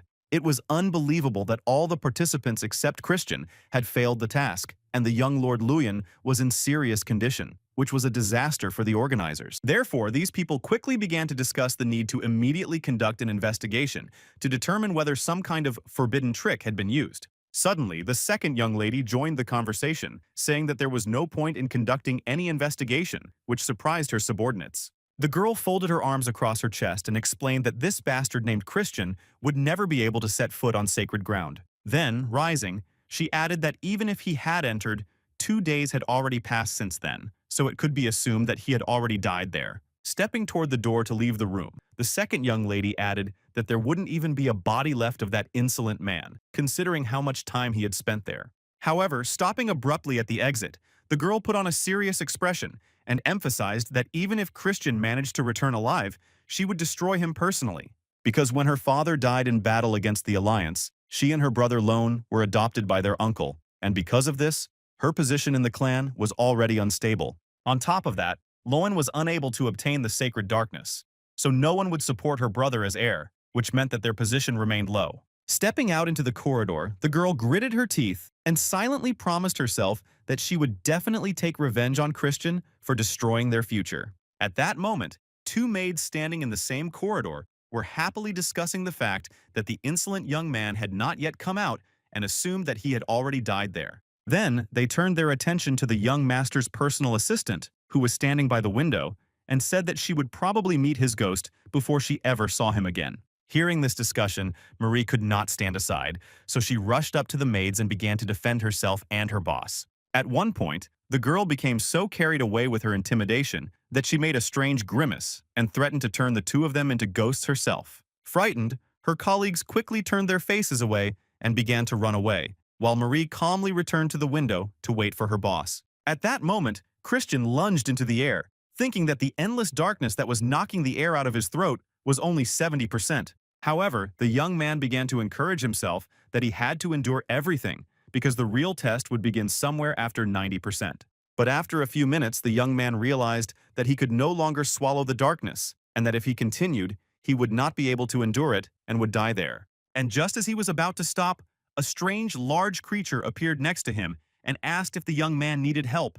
Looking at his interlocutor, the young man realized that it was Mafina, but then the question arose as to how a demon could enter this sacred space. The female creature began to explain that the power of demons lies in their ability to communicate with darkness, and that this communication does not cause her any difficulties. She went on to say that in that case, she could help the young man, and she could do so without any conditions or gifts. Christian could not understand what was happening, and Mafina said that she now had a desire to help him, so she asked him to take her hand so that he could let all the sacred darkness into himself. A week had passed since the young man had entered the door, and the head of the family said at breakfast that he found it hard to believe that the boy was still alive. For all this time, there had been no word from him, but Christian's aunt, who was standing next to the gray-haired gentleman, thought that everything would end well. Simon listened to his boss's opinion and said with a smile that Viscount Langham, who was currently acting as head of the household, also agreed with these words. The butler then said that the man wanted to close the passage to the sacred land as soon as possible, but to do so, he had to get permission from the leader. The gray-haired gentleman was enraged by this proposal because, in his opinion, the young scoundrel Langham wanted to test him in this way. Then the man asked Simon if he thought Christian was still alive, and the boy replied that there was a chance because the young gentleman was quite an interesting person. After hearing the answer, the leader thought for a moment and then told the butler to tell the Viscount not to close the door for another day. At that moment, Christian felt a sharp pain in his heart and chest, so his companion asked him to take her hand so that he could get through it. But even after that, the young man refused, shouting loudly and angrily to demonstrate his character and confidence. After this refusal, Mafina called Christian a fool who could not even imagine what awaited him, because he should know that people are not allowed to get more than they need. The young man still had no intention of giving up his decision, so he continued to stand his ground in order to make his plan a reality. And in just a few seconds, scary and weird things started happening to him, followed by a kind of demonization that no one had ever experienced before. Demonization is the highest technique of the mystical magic clan and is a forbidden spell in which a mortal is temporarily transformed into a demon in order to develop explosive abilities. This technique is as powerful as it is dangerous for those who use it. In the past, there were those who died while using this spell. Therefore, Christian began to think about what he could take from the spell and what he could add to create a vessel for collecting energy without any negative consequences. After trying to bring his idea to life, it began to work, and he rejoiced because with this vessel, he would be able to cross the threshold of 90% and conquer all the sacred darkness. Mafina, watching this spectacle, simply could not believe that some pathetic mortal could change his body in order to get what he wanted. Hearing these words addressed to him, the young man asked with a sly smile if she really didn't know that he was actually a true genius. After that, Christian continued to smile and said that his interlocutor could stay here, and he was ready to go home because he had already gotten everything he wanted. He began to walk unhindered toward the exit to return to all his friends and show them what he had achieved. Mafina said that they would meet again another time, but the young man had no intention of doing so and emphasized that they would never see each other again.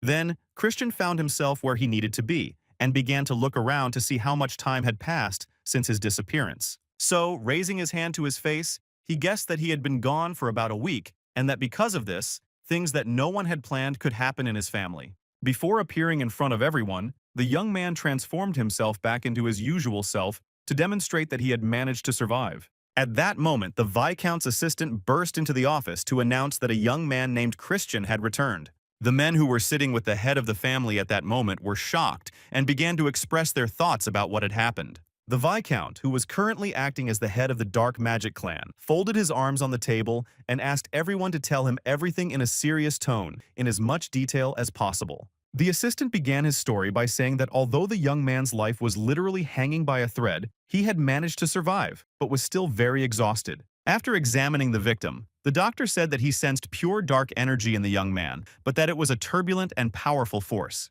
After a short pause, the hospital worker emphasized that he thought it would be difficult for Christian to use this dark energy in the future. The people who were in the room with the young man at that time openly discussed how the bastard's greed had ruined his future. At that moment in the conference room, one of the members of the assembly approached the Viscount and said in a serious tone that the young man must be brought to justice. The chief man looked down and replied that he would take it into consideration, after which he proposed to end today's meeting. After everyone left the hall, the Viscount remained there with his assistant to discuss everything again, but without any prying ears. So the first thing the chief asked was whether everything he had heard was true, and his interlocutor replied that he had examined the victim immediately after the doctor, and it seemed to him that the problem was indeed in the core. After this answer, an awkward pause ensued in the room, because the Viscount was thinking hard, and his assistant did not want to disturb him. But the Viscount was the first to break the silence, albeit rather abruptly, because he wanted to say that it was Lone who should have become the young lord.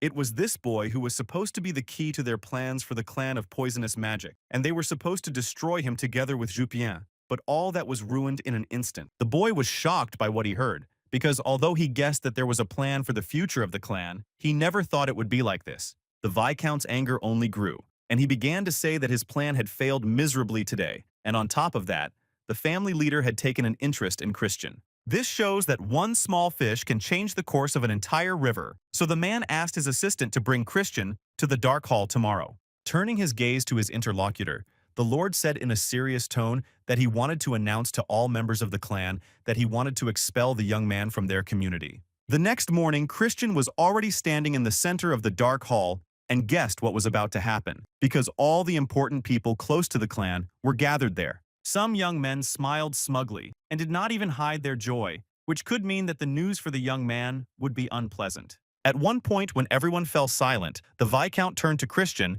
and asked him if he was aware that he had committed many sins during the sacred ritual. The young man replied that he was aware of this, after which he was asked for an explanation and said that his peers were unworthy of being part of dark magic, and finally emphasized that he should have beaten them harder, but was unable to do so. After that, the young man asked if the victims had already gotten out of bed. One of the young men present could not stand this insolence and wanted to stand up and speak. But the Viscount did not let him do so, because he began to say that Christian's mistake was that, despite using the clan's precious resource, he had not achieved a worthy result. The young man listened attentively and calmly, then asked what results his interlocutor was talking about, since they did not even know what he had achieved. The man said that the young man had to absorb at least 70% of pure sacred darkness. Hearing these conditions, Christian asked what the punishment would be if he failed. The Viscount informed the young man that he would not inherit any black magic techniques, and that he would be forbidden from entering the main house and would be denied his inheritance from the House of Khazar. The young man, without even flinching, asked how his results would be evaluated, emphasizing that even the Viscount himself could not fully measure them. After these words, Eshid raised his hand, and with a smile on his face, turned to Christian as if he were his younger brother, and asked him what he thought of his personality. Without waiting for an answer, the young man said that although the young lord's core was now in complete chaos, when dark energies collided, it was possible to determine the purity of the darkness that had been absorbed. Eshid then explained more clearly that since he had absorbed 70%, if Christian managed to defeat him, it could mean that he had absorbed more. It turns out that the collision of dark energy occurs in such a way that both participants give off the same amount of dark energy, and the one who possesses more will defeat his opponent. But in other words, this is the perfect way to destroy the core of the loser, so Christian agreed to all of this because he was confident in his abilities. However, before embarking on this test, the young man said that if he demonstrated a result that would be recognized by everyone present, he would ask for the support of the head of the clan. A minute later, Christian said that he wanted permission to take the test to become a young lord because it was very important to him and his family. While the Viscount was thinking about it, Eshid stood up and said that he agreed with his younger brother because it did not matter who got the position of young lord, whether it was a direct heir or a candidate like Christian. He then added that in the Empire of Magic, it was customary for the strong to rule over the weak. Everyone present was shocked by these words and did not immediately agree. But Ashid didn't need that anymore because he stood up and, stepping forward, told Christian that if he lost, the young man's core would be damaged. Smiling, he said that in order for their ranks to be equal, the young man would use dark energy at the second rank level so that everything would be fair. After that, standing at a distance from each other, they slowly began to use their strength in order to quickly achieve the desired result. Instead of being afraid, Christian said that his opponent should worry about his own core and not about what would happen to him. Ashid continued working and replied that after these words, he couldn't wait to see how much dark energy his younger brother had. A few minutes later, a shocked expression appeared on the young man's face because he felt Christian cut off his energy without even concentrating his own. Therefore, the young man decided to no longer play fair and began to use a higher rank of power in order to show himself in the best light. But even that didn't help him, and Christian began to feel that he could win without even using his full strength, so he began to smile slyly. Then he said out loud that his opponent had behaved arrogantly during the conversation, and as a result, had not even been able to demonstrate anything truly worthy. These words greatly angered Ishida, so he raised his hand and decided to use his fourth-level power, which alarmed everyone present. This was because they were worried that their master would do something irreparable, after which Christian's core would be destroyed forever with no chance of recovery. However, the young man did not want to listen to anything, especially advice, because in a fit of rage, he wanted to make his own decisions, the ones that immediately came to mind. Before repelling the attack, his opponent smiled at Ishid and reminded him that he could also damage his core if he was not careful. After using force, Ishid began coughing up blood, which surprised Christian because he thought he could split his opponent's core in this way. Instead, the boy wiped his face with a smile and said that he was ready to surrender, adding that the purity of Christian's dark energy was at least 90%.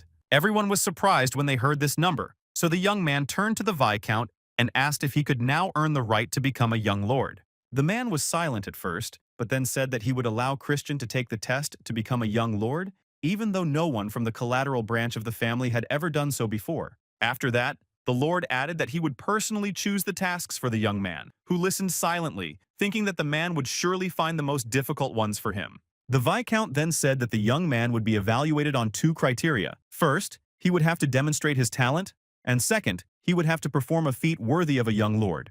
Christian immediately asked how exactly he was to demonstrate his talent, and his interlocutor replied that he had to achieve a 3-star rating in just 3 months. The young man decided to clarify whether this was accurate, and without waiting for an answer, added that he considered himself a genius and did not think that this would cause him any difficulty. The lord did not argue with the arrogant young man, but simply said in a calm tone that he would see what the boy could achieve in 3 months. That same evening, the Viscount met with Ashid in his chambers over a cup of tea to discuss what had happened and tell the young man that he was disappointed in him. The young man bowed his head in shame and replied that the result was his own fault because he had failed to assess his opponent correctly. The young man went on to say that because of this mistake, his core was damaged, so they had to deal with Christian as soon as possible before he became a problem. The older man put his cup on the table and said that there was no need to worry about it because they both knew very well why it was not necessary to absorb more than 70% of the energy.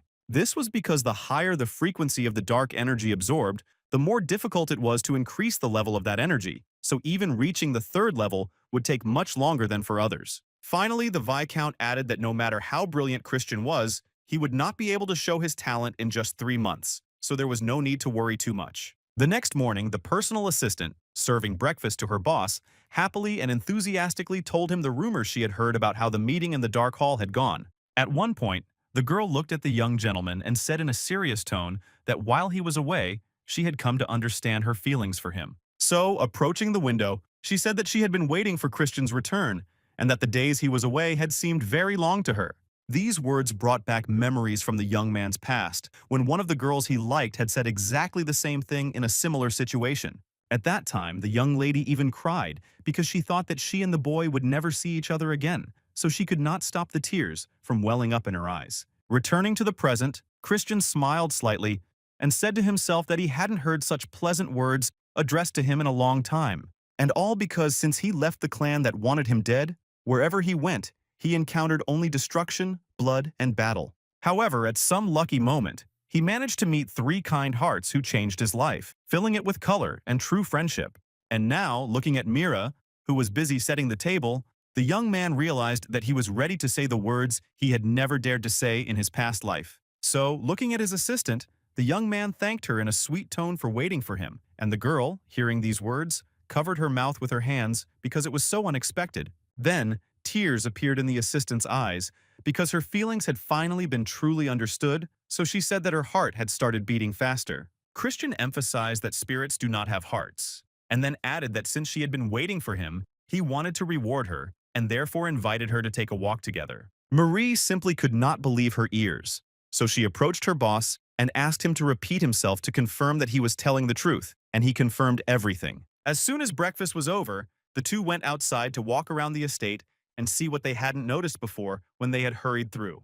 However, even during the walk, Christian couldn't relax because he was thinking about how difficult it would be to achieve 3 stars in just 3 months. Suddenly, his thoughts were interrupted by his aunt, who came up behind him, folded her arms across her chest, and said that she would see her nephew wandering around the neighborhood and causing trouble. As soon as the young man greeted the woman, she began to reproach him for just walking around and then asked if he had found a teacher for himself yet. Christian tried to joke that maybe his aunt could help him, but she refused quite sharply, while hinting that she knew someone better. So, stepping forward, the woman told the boy to follow her, and he quickly got up to follow her, but suddenly remembered Marie and apologized, saying that they would meet for dinner. After crossing the courtyard, they began to descend the stairs to the basement, and at that moment, the boy decided to thank her for her help.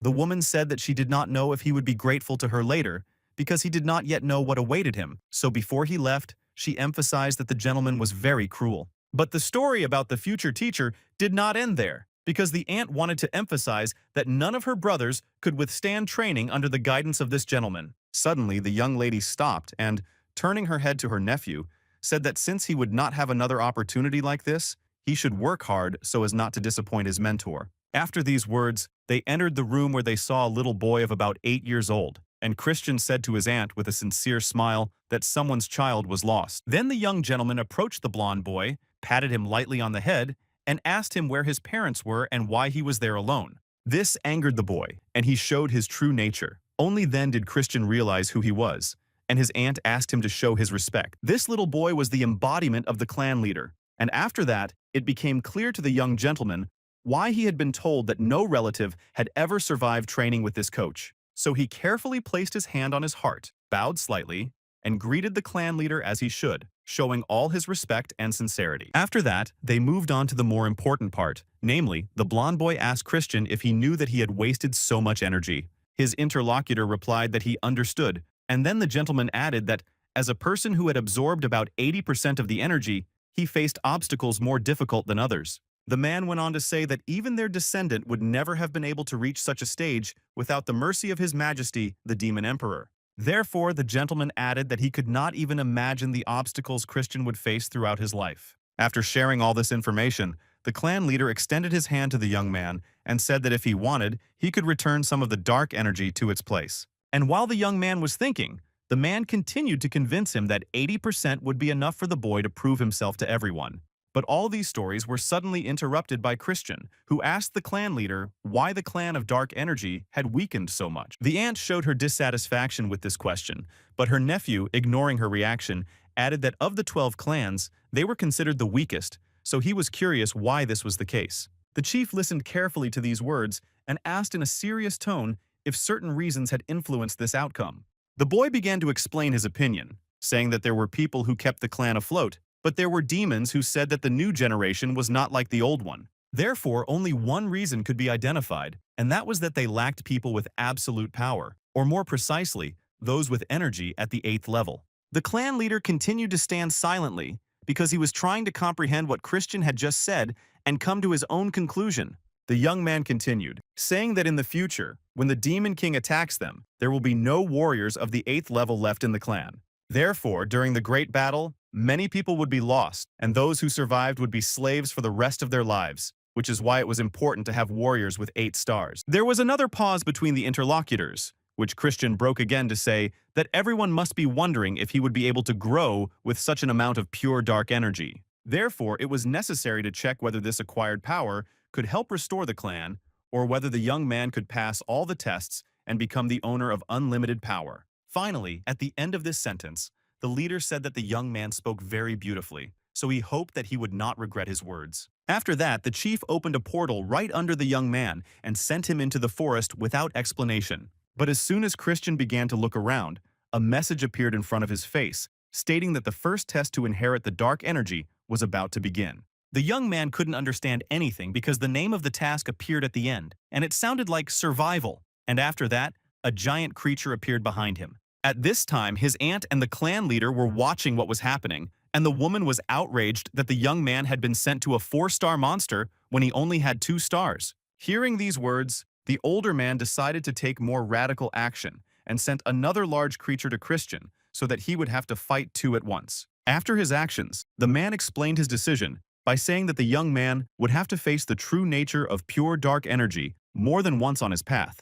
This is because when a person finds themselves on the brink of death, their mind begins to work faster in order to survive. Then, walking in the opposite direction, the man added that he simply hoped that Christian would not be seriously injured and would be able to draw certain conclusions from this task. Sitting down in a comfortable armchair, the clan leader asked the young man's aunt if she had prepared the items he had asked her to bring with him. She said she did everything as requested and opened a box of chocolates because the man always craves sweets when he uses dark energy. After eating one candy, the leader asked her to close the curtains because he simply loved to see everything in the dark. When all the conditions were met, the two pushed the ball closer, through which they were going to watch Christian complete his task. At this time, the young man stood up and, looking at his opponents, began to think about who to attack first and who would cause more damage. While he was thinking about all this, the stone lizard opened its mouth and released a stream of green energy at the boy, but he managed to dodge it in time, and it hit a tree trunk nearby.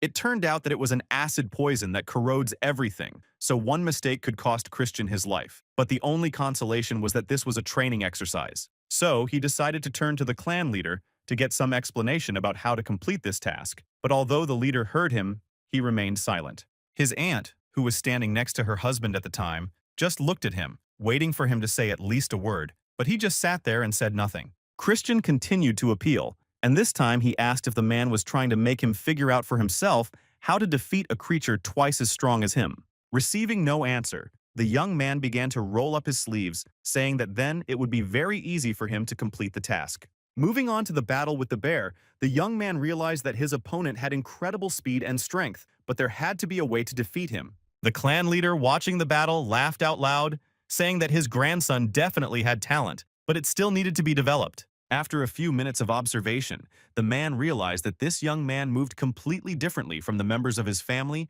or acquaintances. The woman standing next to him, still holding the box of chocolates, insisted that Christian was just a child who wasn't ready for all this. While the two were talking, the young man managed to knock the large 2-headed bear to the ground and climb on top of it. Then, the leader spoke to find out how the young man had managed to do it, and he began to say that the bear had great physical strength and tough skin, but its agility and resistance to magic left much to be desired. After a short pause, the young man added that he had decided to target these weaknesses in order to defeat the giant in a short period of time. Finally, he said that at the right moment, he poured dark magic into the animal's heart, after which it fell to the ground and showed no signs of life. This story made everyone present think hard, because they all guessed the name of the technique that had been used, and it was called the Dark Destructive Blow. After that, the aunt turned to the leader and asked if this technique was similar to the one used by the man, but he did not answer and simply continued to watch. Meanwhile, Christian, standing on top of the destroyed beast, saw a stone lizard moving slowly but surely toward him. Running away from the poisonous streams, the young man remembered that this creature had 3 stone hearts, and if they were not all broken at the same time, they would simply regenerate.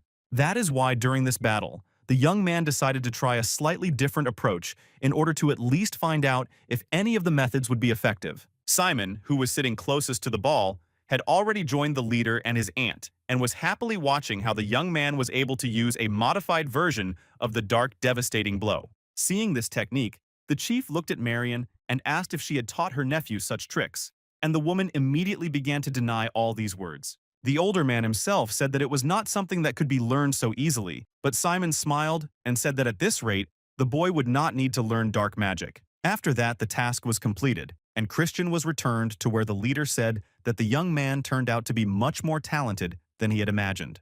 The young man gratefully thanked him for these words and then said that thanks to them, he was able to master the use of black magic in practice against worthy opponents. The older man asked the young man not to get carried away and immediately informed him that from that moment on, their full training would begin. While Christian was preparing for the training that was about to begin, the gray-haired gentleman turned to his assistants and told them they could leave. As soon as they were alone, the man asked what dark magic was, and the young man replied that it was domination over one's opponent through absolute darkness. Having received this definition, the interlocutor asked what his grandson considered to be absolute darkness, because at first he wanted to know if the boy was familiar with the terms. The young man did not know how to respond, so the leader told him to watch closely and, using an illusion, showed him the removal of a seal, after which 12 abysses would await the young man. Then the older man began to use his strength and energy to demonstrate to his grandson what he was trying to explain with words. Suddenly, a small dark sword appeared in the gray-haired man's hands, which he held to his grandson's neck, and it seemed as if he had pierced him in an instant. After that, the old man explained that the concept of this sword was that it only cut what needed to be cut because it was a dark sword forged by the power of dark magic. After telling him all this, the man walked past the young man and said in a serious tone that he was willing to give him a whole month to do an important task. Namely, Christian had to perfect the sword that the leader had just shown him, and this improvement had to be very effective. After everything that had happened, the older man left the boy alone, and he continued to stand in place, trying to recover from the shock of what he had to do.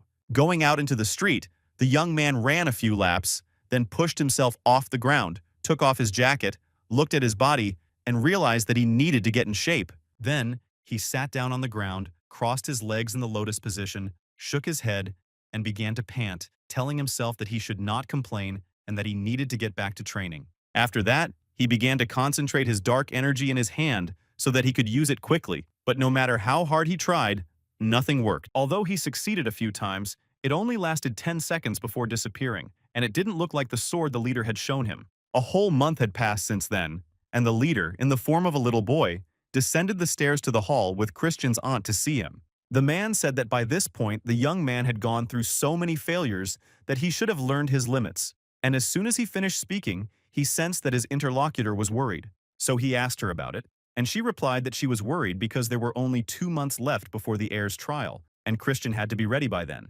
The older gentleman explained that the boy would not be able to grow and change quickly with the amount of energy he had absorbed, so it would be best to build a solid foundation. During these few minutes of conversation, the leader and his companion reached the door, which opened quickly, and they froze in shock at what they saw. Christian stood in front of them, smiling happily and greeting the visitors, while holding a black sword made of dark energy in his hand. While the guests were trying to digest everything they had seen, the young man began to sincerely thank the leader for giving him such a chance to reach the 3-star level so quickly. As soon as he finished his last word, the sword dissolved into thin air, and Christian explained that he could only imitate the sword, not create it. He went on to explain how his days had passed, starting with the fact that it had taken him a whole week to summon the sword, but he felt that it was just a shell. Then, the young man turned to the leader and asked what he himself was waiting for while reciting the spell, adding that the sword had to accumulate all aspects of dark energy within itself. The older man listened attentively and thought to himself that his grandson was a very sharp young man who had been training hard all these days to achieve something. And that was why the young man not only exceeded all expectations, but also managed to understand the purpose of the task without any explanation. Usually it takes a whole year to summon a sword, and a lifetime is not enough to master all its aspects. So what Christian had done was simply amazing. This led the leader to believe that his grandson was indeed the ray of hope that appeared when the clan of dark magic began to approach its downfall. So, after much thought, the man turned to the young man and told him to get ready, because tomorrow the lessons would begin and they would become even more difficult. Hearing these words, the boy smiled broadly with satisfaction, and following the visitors, he shouted that he trusted the leader with his development. As soon as the door to the room closed, Christian clenched his fists and began to laugh even louder because he understood from the leader's reaction that he had overcome the first obstacle.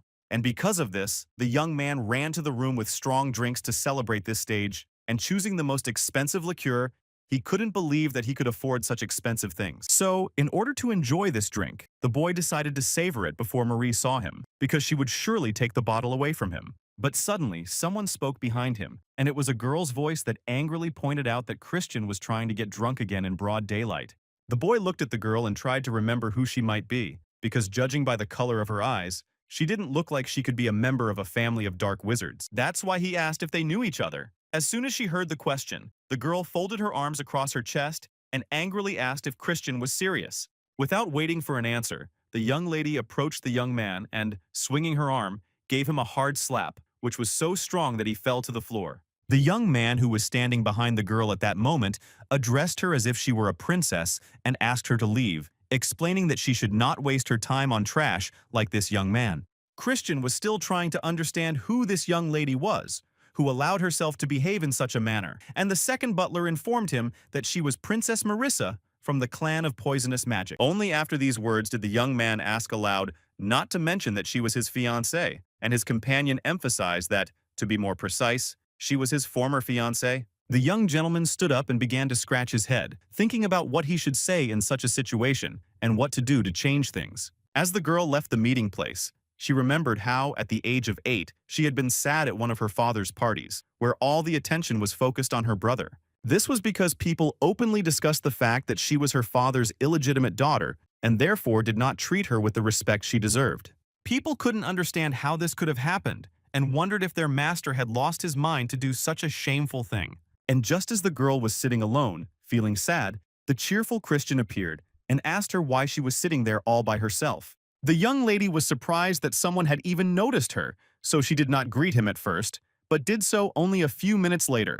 The young man then greeted her, introducing himself as Christian, and Marisa immediately guessed that he was the son of Count Kazara, but her companion told her not to believe what people said. Looking at the adult men, the boy told the girl to take revenge on these people when she grew up for speaking so rudely. The young lady jumped to her feet and joyfully said that she would take revenge on everyone who dared to say anything bad about her, and this statement made Christian smile broadly. Then, clearing his throat, he added that since she would become the strongest woman, he should stay by her side to live to a ripe old age. So the young man offered to take her by the hand and asked if she would agree to let him show her the dark magician's estate to help pass the time. At that moment, Marissa agreed to the young man's proposal without thinking twice, but now he had infuriated her, so she shook her head to chase the memory away. She realized that their relationship was over and that she had been foolish to agree to meet him. Although their marriage had been arranged to preserve peace between the two families, she still spent many sleepless nights dreaming of a happy future with Christian. But now Marissa realized that the silly version of herself was gone, so she made an important decision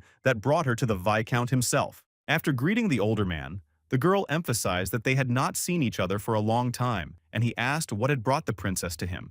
The girl began to tell him that a new relic had appeared on the border of their lands, and the Viscount said that last time her clan had taken it, so this time they would give it to them. The young lady smiled mysteriously and gave a clear and firm answer that she would not give it up, and then asked if the Lord would have done such a kind thing if he were in her place. The Viscount lowered his head and smiled slightly, realizing that the princess would probably now offer a fair fight, so he asked her again. Marissa confirmed his guess, saying that each family must send a group of 10 people to search for the relic, and whoever found it first would get it. It took the older man a few minutes to make a decision, and tapping his fingers on the table, he agreed to the proposal. However, such a quick agreement made the young lady a little wary, and she was not ready for this, but the man said that he wanted to add something to what he had said earlier. In a serious tone, he emphasized that if the clan of poisonous magic broke the agreement, they would take not only this relic, but also the one they had received last time.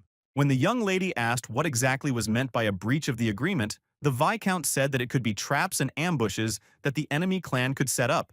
After listening carefully, Marissa confirmed in a serious tone that they would not do this, and agreed to all the conditions put forward by her interlocutor. Having received the desired answer, the man looked into the girl's eyes and asked if she would personally lead a team of her people to search for the precious relic. The young lady gave an affirmative answer, after which the Viscount said that he could not wait to see the power of the famous young 10,000 poisons. Marisa bowed at the end of the meeting and said that she would wait for the group of people from the Dark Magic clan at the appointed place on the day of the expedition. As soon as the girl left the room, the elder rose and approached the chessboard, rearranging several pieces and saying that it would be an unforgettable scene filled with screams. 2 months had passed since that meeting. Autumn had arrived, and while Christian devoted himself entirely to training, the others also decided to change their path.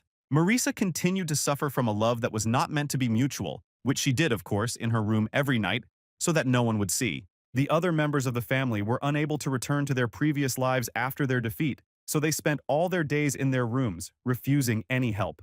But their enemies were not idle during this time. They did not waste time, sharpening their blades and training to fight with dignity in the future. There were also those who had already begun to act in the name of a bright future, because they did not want to put off any decisions or actions until later. One day, all the important people gathered in a large room, and the Viscount turned to Christian and said that the time had come for him to show what he was capable of. In a matter of seconds, the young man was able to demonstrate what he had learned in 3 months, to create a sword from the dark energy he had absorbed.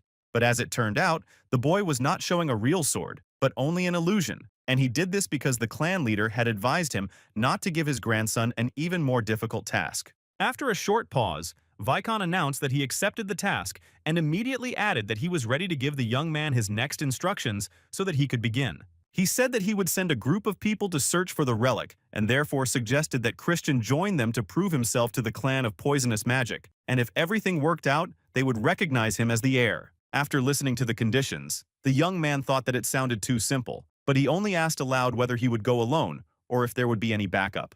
The older man said that the young man would join a group of people led by a young lady, as they specialize in such tasks. Finally, the Viscount added in a serious tone that he had originally wanted to send Loina, but since she had been injured, things had turned out the way they were now. Christian had no choice but to agree to all these conditions and tasks, because in order to achieve any recognition, he had to pass a test. As soon as the young man left the room, the Viscount's son approached him and said with a smile that he hoped nothing like this would happen again to single out this upstart. The man replied calmly that there was no reason to worry, which made his son a little wary, because, in his opinion, there could be reasons. Walking down the street, Christian thought about how he had initially thought he was being sent on a deadly mission, but it turned out completely different, yet he still had a bad feeling. This made the young man start to analyze everything related to Loin, whom the Viscount had mentioned today, because there might be a clue in that. It turns out that in the original version, Loin was the heir, but here a certain problem arises because Christian had heard nothing about what this young man had done during the Great War. Then the boy had to delve into his memories of the past in order to find some information about the event that was to take place in the near future. And suddenly he remembered how one day he was sitting on a soft chair and combing a fox who loved this process and therefore promised to tell him something useful. The fox told him that there would be a great dispute between 2 clans over a relic, and during the dispute, a group from the Dark Energy clan would die, and the people from the Poisonous clan would also suffer great losses, after which the whole story would be hushed up. And it was this incident that would become the seed of disaster that would befall everyone connected with the people who took part in it. At the time, the boy did not understand why his interlocutor was telling him this, so he asked her to explain in more detail. The fox said that the clan leader had been killed by his son, the Viscount, and that if it weren't for his death, the Demon King would not have defeated the clan of dark sorcerers so easily. Recalling all these details from his past life, Christian realized that this incident with the amulet had hastened the beginning of the era of destruction. The boy then remembered that the entire squad of dark magicians had died during the mission, and no one had survived. And so it turned out that instead of Loina, it was Christian who would be on the list of the dead, who had just been told today that he was going with the group. Only now, after analyzing everything, did the young man realize that this was not a simple test, but a plan devised by the Viscount, who had even tried to put it into action. The only thing stopping the young man from taking radical action is that he has no evidence yet, and that he is only at the 3-star level and cannot fight everyone. Therefore, he decided that despite everything, he had to prepare himself, and getting to his feet, wanted to head for the exit in order to return to his room. But suddenly he was stopped by a voice behind him, and turning his head, the young man saw the angry second young lady of the family standing in front of him. The girl asked him where he was going, and Christian replied that he didn't have to answer her. She ignored his question and said that she had heard rumors that he had joined the search party. Hearing a positive answer, the girl emphasized that she didn't like it at all, and her companion replied that her brother was still an idiot who couldn't do anything right. These words greatly angered the young lady, and she threw a dagger at Christian in a fit of rage. He managed to dodge it in time, and the weapon flew past him. Glancing at the object stuck in the tree trunk, the boy said that in his opinion, this was enough of a greeting for what the girl had done. Before leaving, the young man suggested that they stay away from each other during the task, as it was already clear that they could not stand each other. Pulling the blade out of the tree trunk, the young lady began to think that her companion had been watching the blade, and that was why he knew she was going to throw it away, and did not take any radical measures. Therefore, looking at the young man's back, the girl concluded that this Christian might be more dangerous than she had imagined, and this gave her pause. Upon arriving in the town, Christian began to look around, as people were going about their daily lives, unaware of what was happening in his family. After ordering a few skewers of kebabs, the young man remembered that he hadn't had a vacation in a long time and began to dream that he could spend his whole life relaxing and playing. Finishing another piece of meat, the young man suddenly remembered that the store he needed was somewhere near where he was. Stopping in his tracks, he noticed someone following him from around the corner, so his first thought was to try to get away. After standing there for a few more minutes, Christian decided that it might be someone hired by the Viscount, so there was no need to worry too much about him. But suddenly, a person in a long black cloak grabbed the young man by the face, covering his mouth with his hands, and asked him not to make noise in the street. It turned out that it was a girl who wanted to tell Christian that a man was following him, and that she had already taken care of him. The young man, in turn, asked who she was. The young lady quickly gave a clear and concise answer, saying that she was a person of the Four Kings, and these words made the young man freeze in his tracks. Seeing this reaction on his face, the girl tried to calmly explain that she was trying to prevent disorder on the streets. She went on to say that this was not the place for such a conversation, and asked Christian if he was willing to go with her to continue the conversation. The young man agreed, and they began to walk through the small streets of the town. After walking a long distance, the young man asked how much further they had to go. After these words, the girl stopped and began to say that recently, dark sorcerers had been disappearing without a trace from the domain of the Four Kings. As a result, there were fewer and fewer safe areas in the town, and more places where people like her could not go alone. All this was happening because of a well-known conflict between three families, and therefore fear reigned in these places, and the leaders of the families did not care at all about the lives of ordinary dark sorcerers.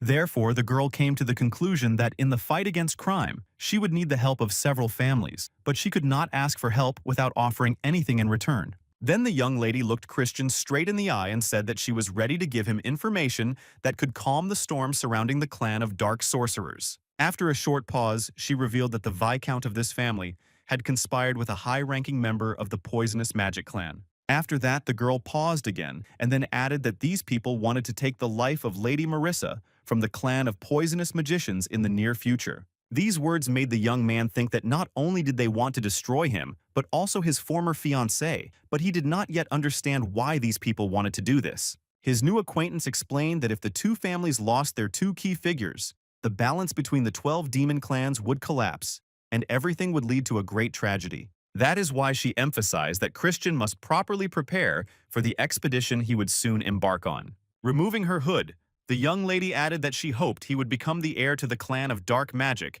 and go against those who threatened the world. All this information intrigued the young man, and he began to wonder how this girl knew so much and how the expedition would end. But he still didn't know if he could trust her, so he told her that if she wanted to cooperate, she had to put something on the line. The young lady did not know how she could prove her words, so the young man waved his hand and said that he was not ready to believe her so easily and left her alone.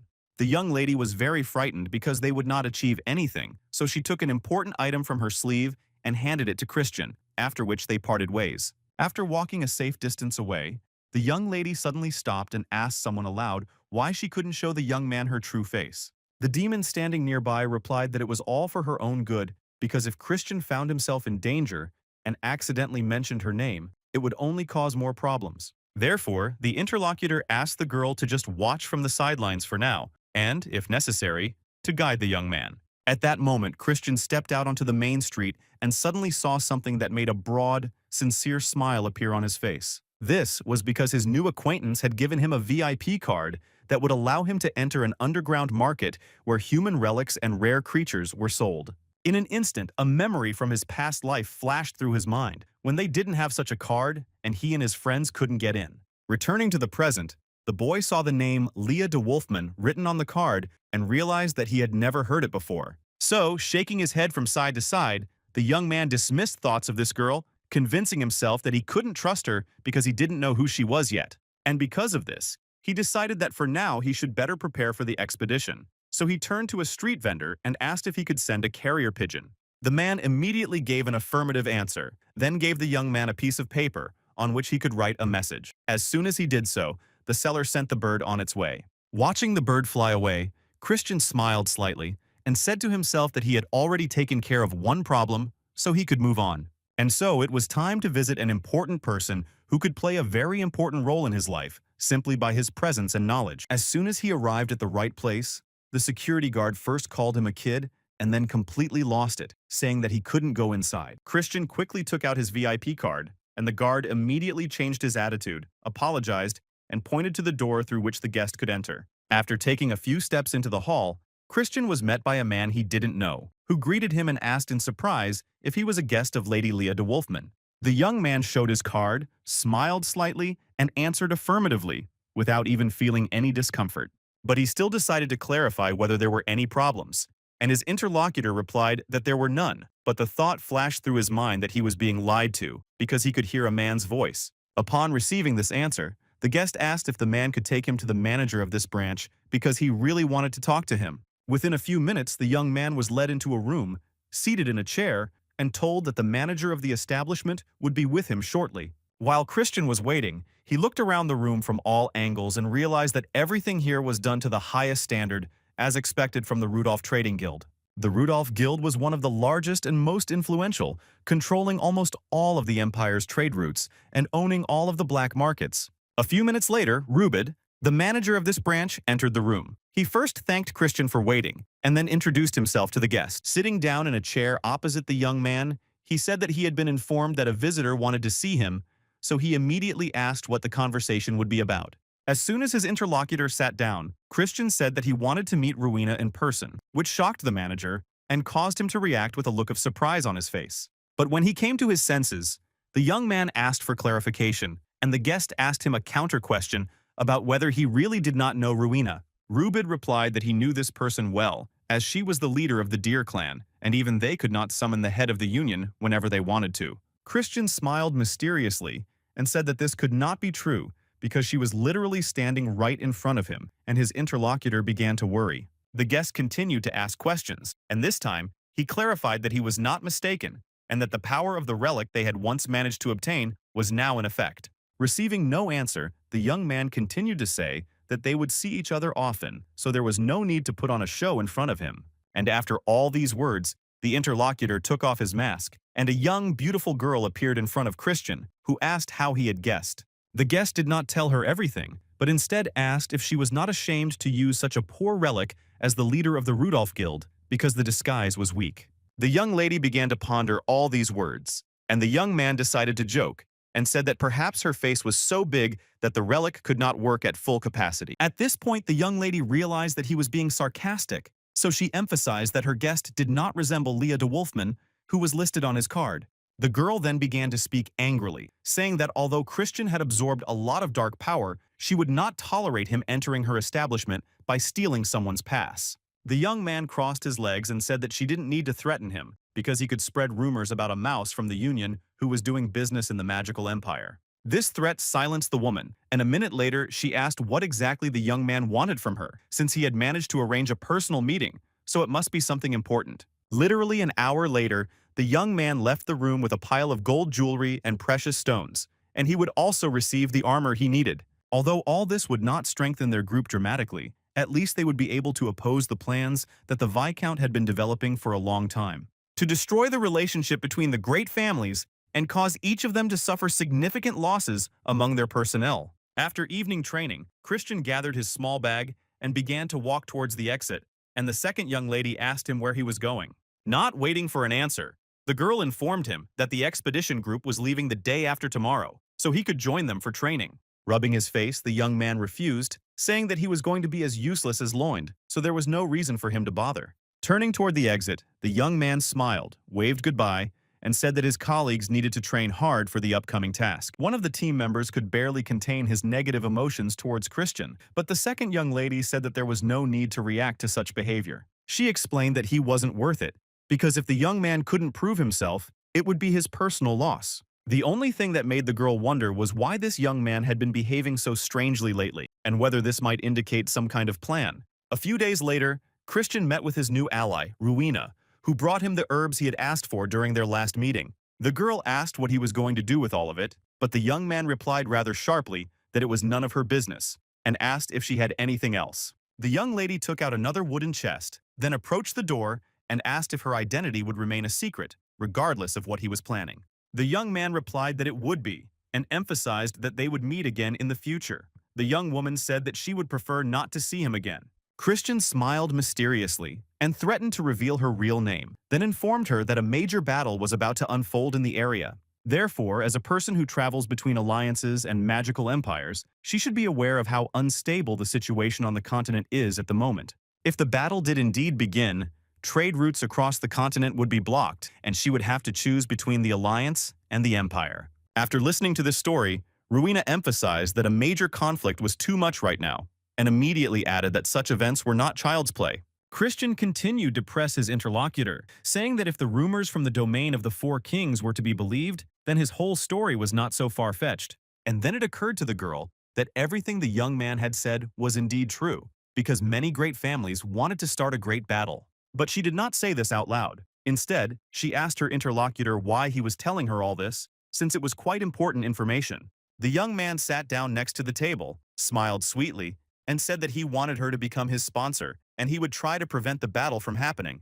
Rowena was surprised at first and asked if he could really do it, but a second later she asked another question to find out how he would do it. The young man explained that if the Four Kings decided to start a fight, he planned to become the heir to his clan, which they would have to defeat in order to advance, and that was when he would stop them. The young man then asked if his interlocutor was ready to be on his side. It took the young lady a few minutes to make a decision. Approaching Christian, she shook his hand, agreeing to the deal, emphasizing that everything between them would be over if he betrayed her trust even once. The young man was very happy that everything was working out for him, so he saw the girl off with a broad smile on his face and waved goodbye. That same day, the young man stayed in the kitchen to prepare an antidote in case the poisonous magic clan was involved in any bad events. Looking at the fire on which the cauldron was standing, the young man said that he hadn't done such things in a long time, so he was worried that everything would turn out well. And then a memory from his past life came to mind, when he was in the house of noble healers to learn something useful.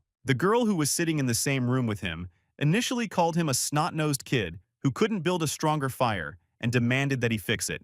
It was a young lady named Ella, and she emphasized that she had already told him several times that the effect of the herbs only worked with a strong fire. The young man first met this girl in the First Great War, where she went voluntarily because the Demon King had destroyed her entire clan. And since the House of Noble Healers was the best among the 7 great houses of healers, it obviously became a problem for the Demon King. And it was during that battle that Ellie was unable to escape the blade of this powerful opponent, which is why she is now in this situation. At first glance, she shows resilience and strength, but behind it all, she hides the excruciating pain that pierces her entire body every second. At that moment, the girl watched the boy in awe as he was able to restore all their elixirs after reading the descriptions only once.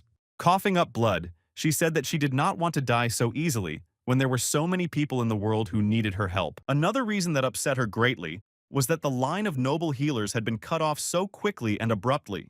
The boy listened attentively, then turned his head back to the fire and said that there was nothing worse in life than returning to the past every time. So he asked her to focus on herself now in order to recover, but the girl did not want to rest. Instead, she wanted to show her companion the books that belonged to her clan. But with each passing day, she felt worse and worse, and even the slightest movement caused her great pain, so the young man asked her to just rest. Ellie decided that it was time to voice her request and said that she would only be able to leave this world in peace after the young man promised to take care of those who were suffering in her place. Her companion did not give a clear answer, but he asked her if he could call her master from now on. This moved the young lady to tears, because calling her a master, even when she could not be a full-fledged teacher, was simply the perfect solution, so she said aloud that she had chosen the best student. Only after this happy moment was Ellie able to relax and accept what was happening to her without worrying about what would happen to her inheritance. After she passed away, Christian became the 27th leader of the Noble Healers, continuing her work. But because the book was damaged, he could not fully master the master's secret technique, but he went to the battlefield to keep his promise. And that is why during the battle, he was called a saint, because that was the energy he radiated when he met everyone who crossed his path. Remembering the image of Ella, his master, he turned to her in his mind and said that even though he was in another world, he would still keep his promise. At that moment, a carrier pigeon arrived at Christian's home, where his message was received by his father, who had been waiting for any news for a long time. The first sentences pleased the man because they said that his son had been able to absorb a lot of dark energy and had also mastered the dark sword. But when the man read the last sentence, he turned to his assistant and, with a mysterious smile, said that he had something to prepare for his son.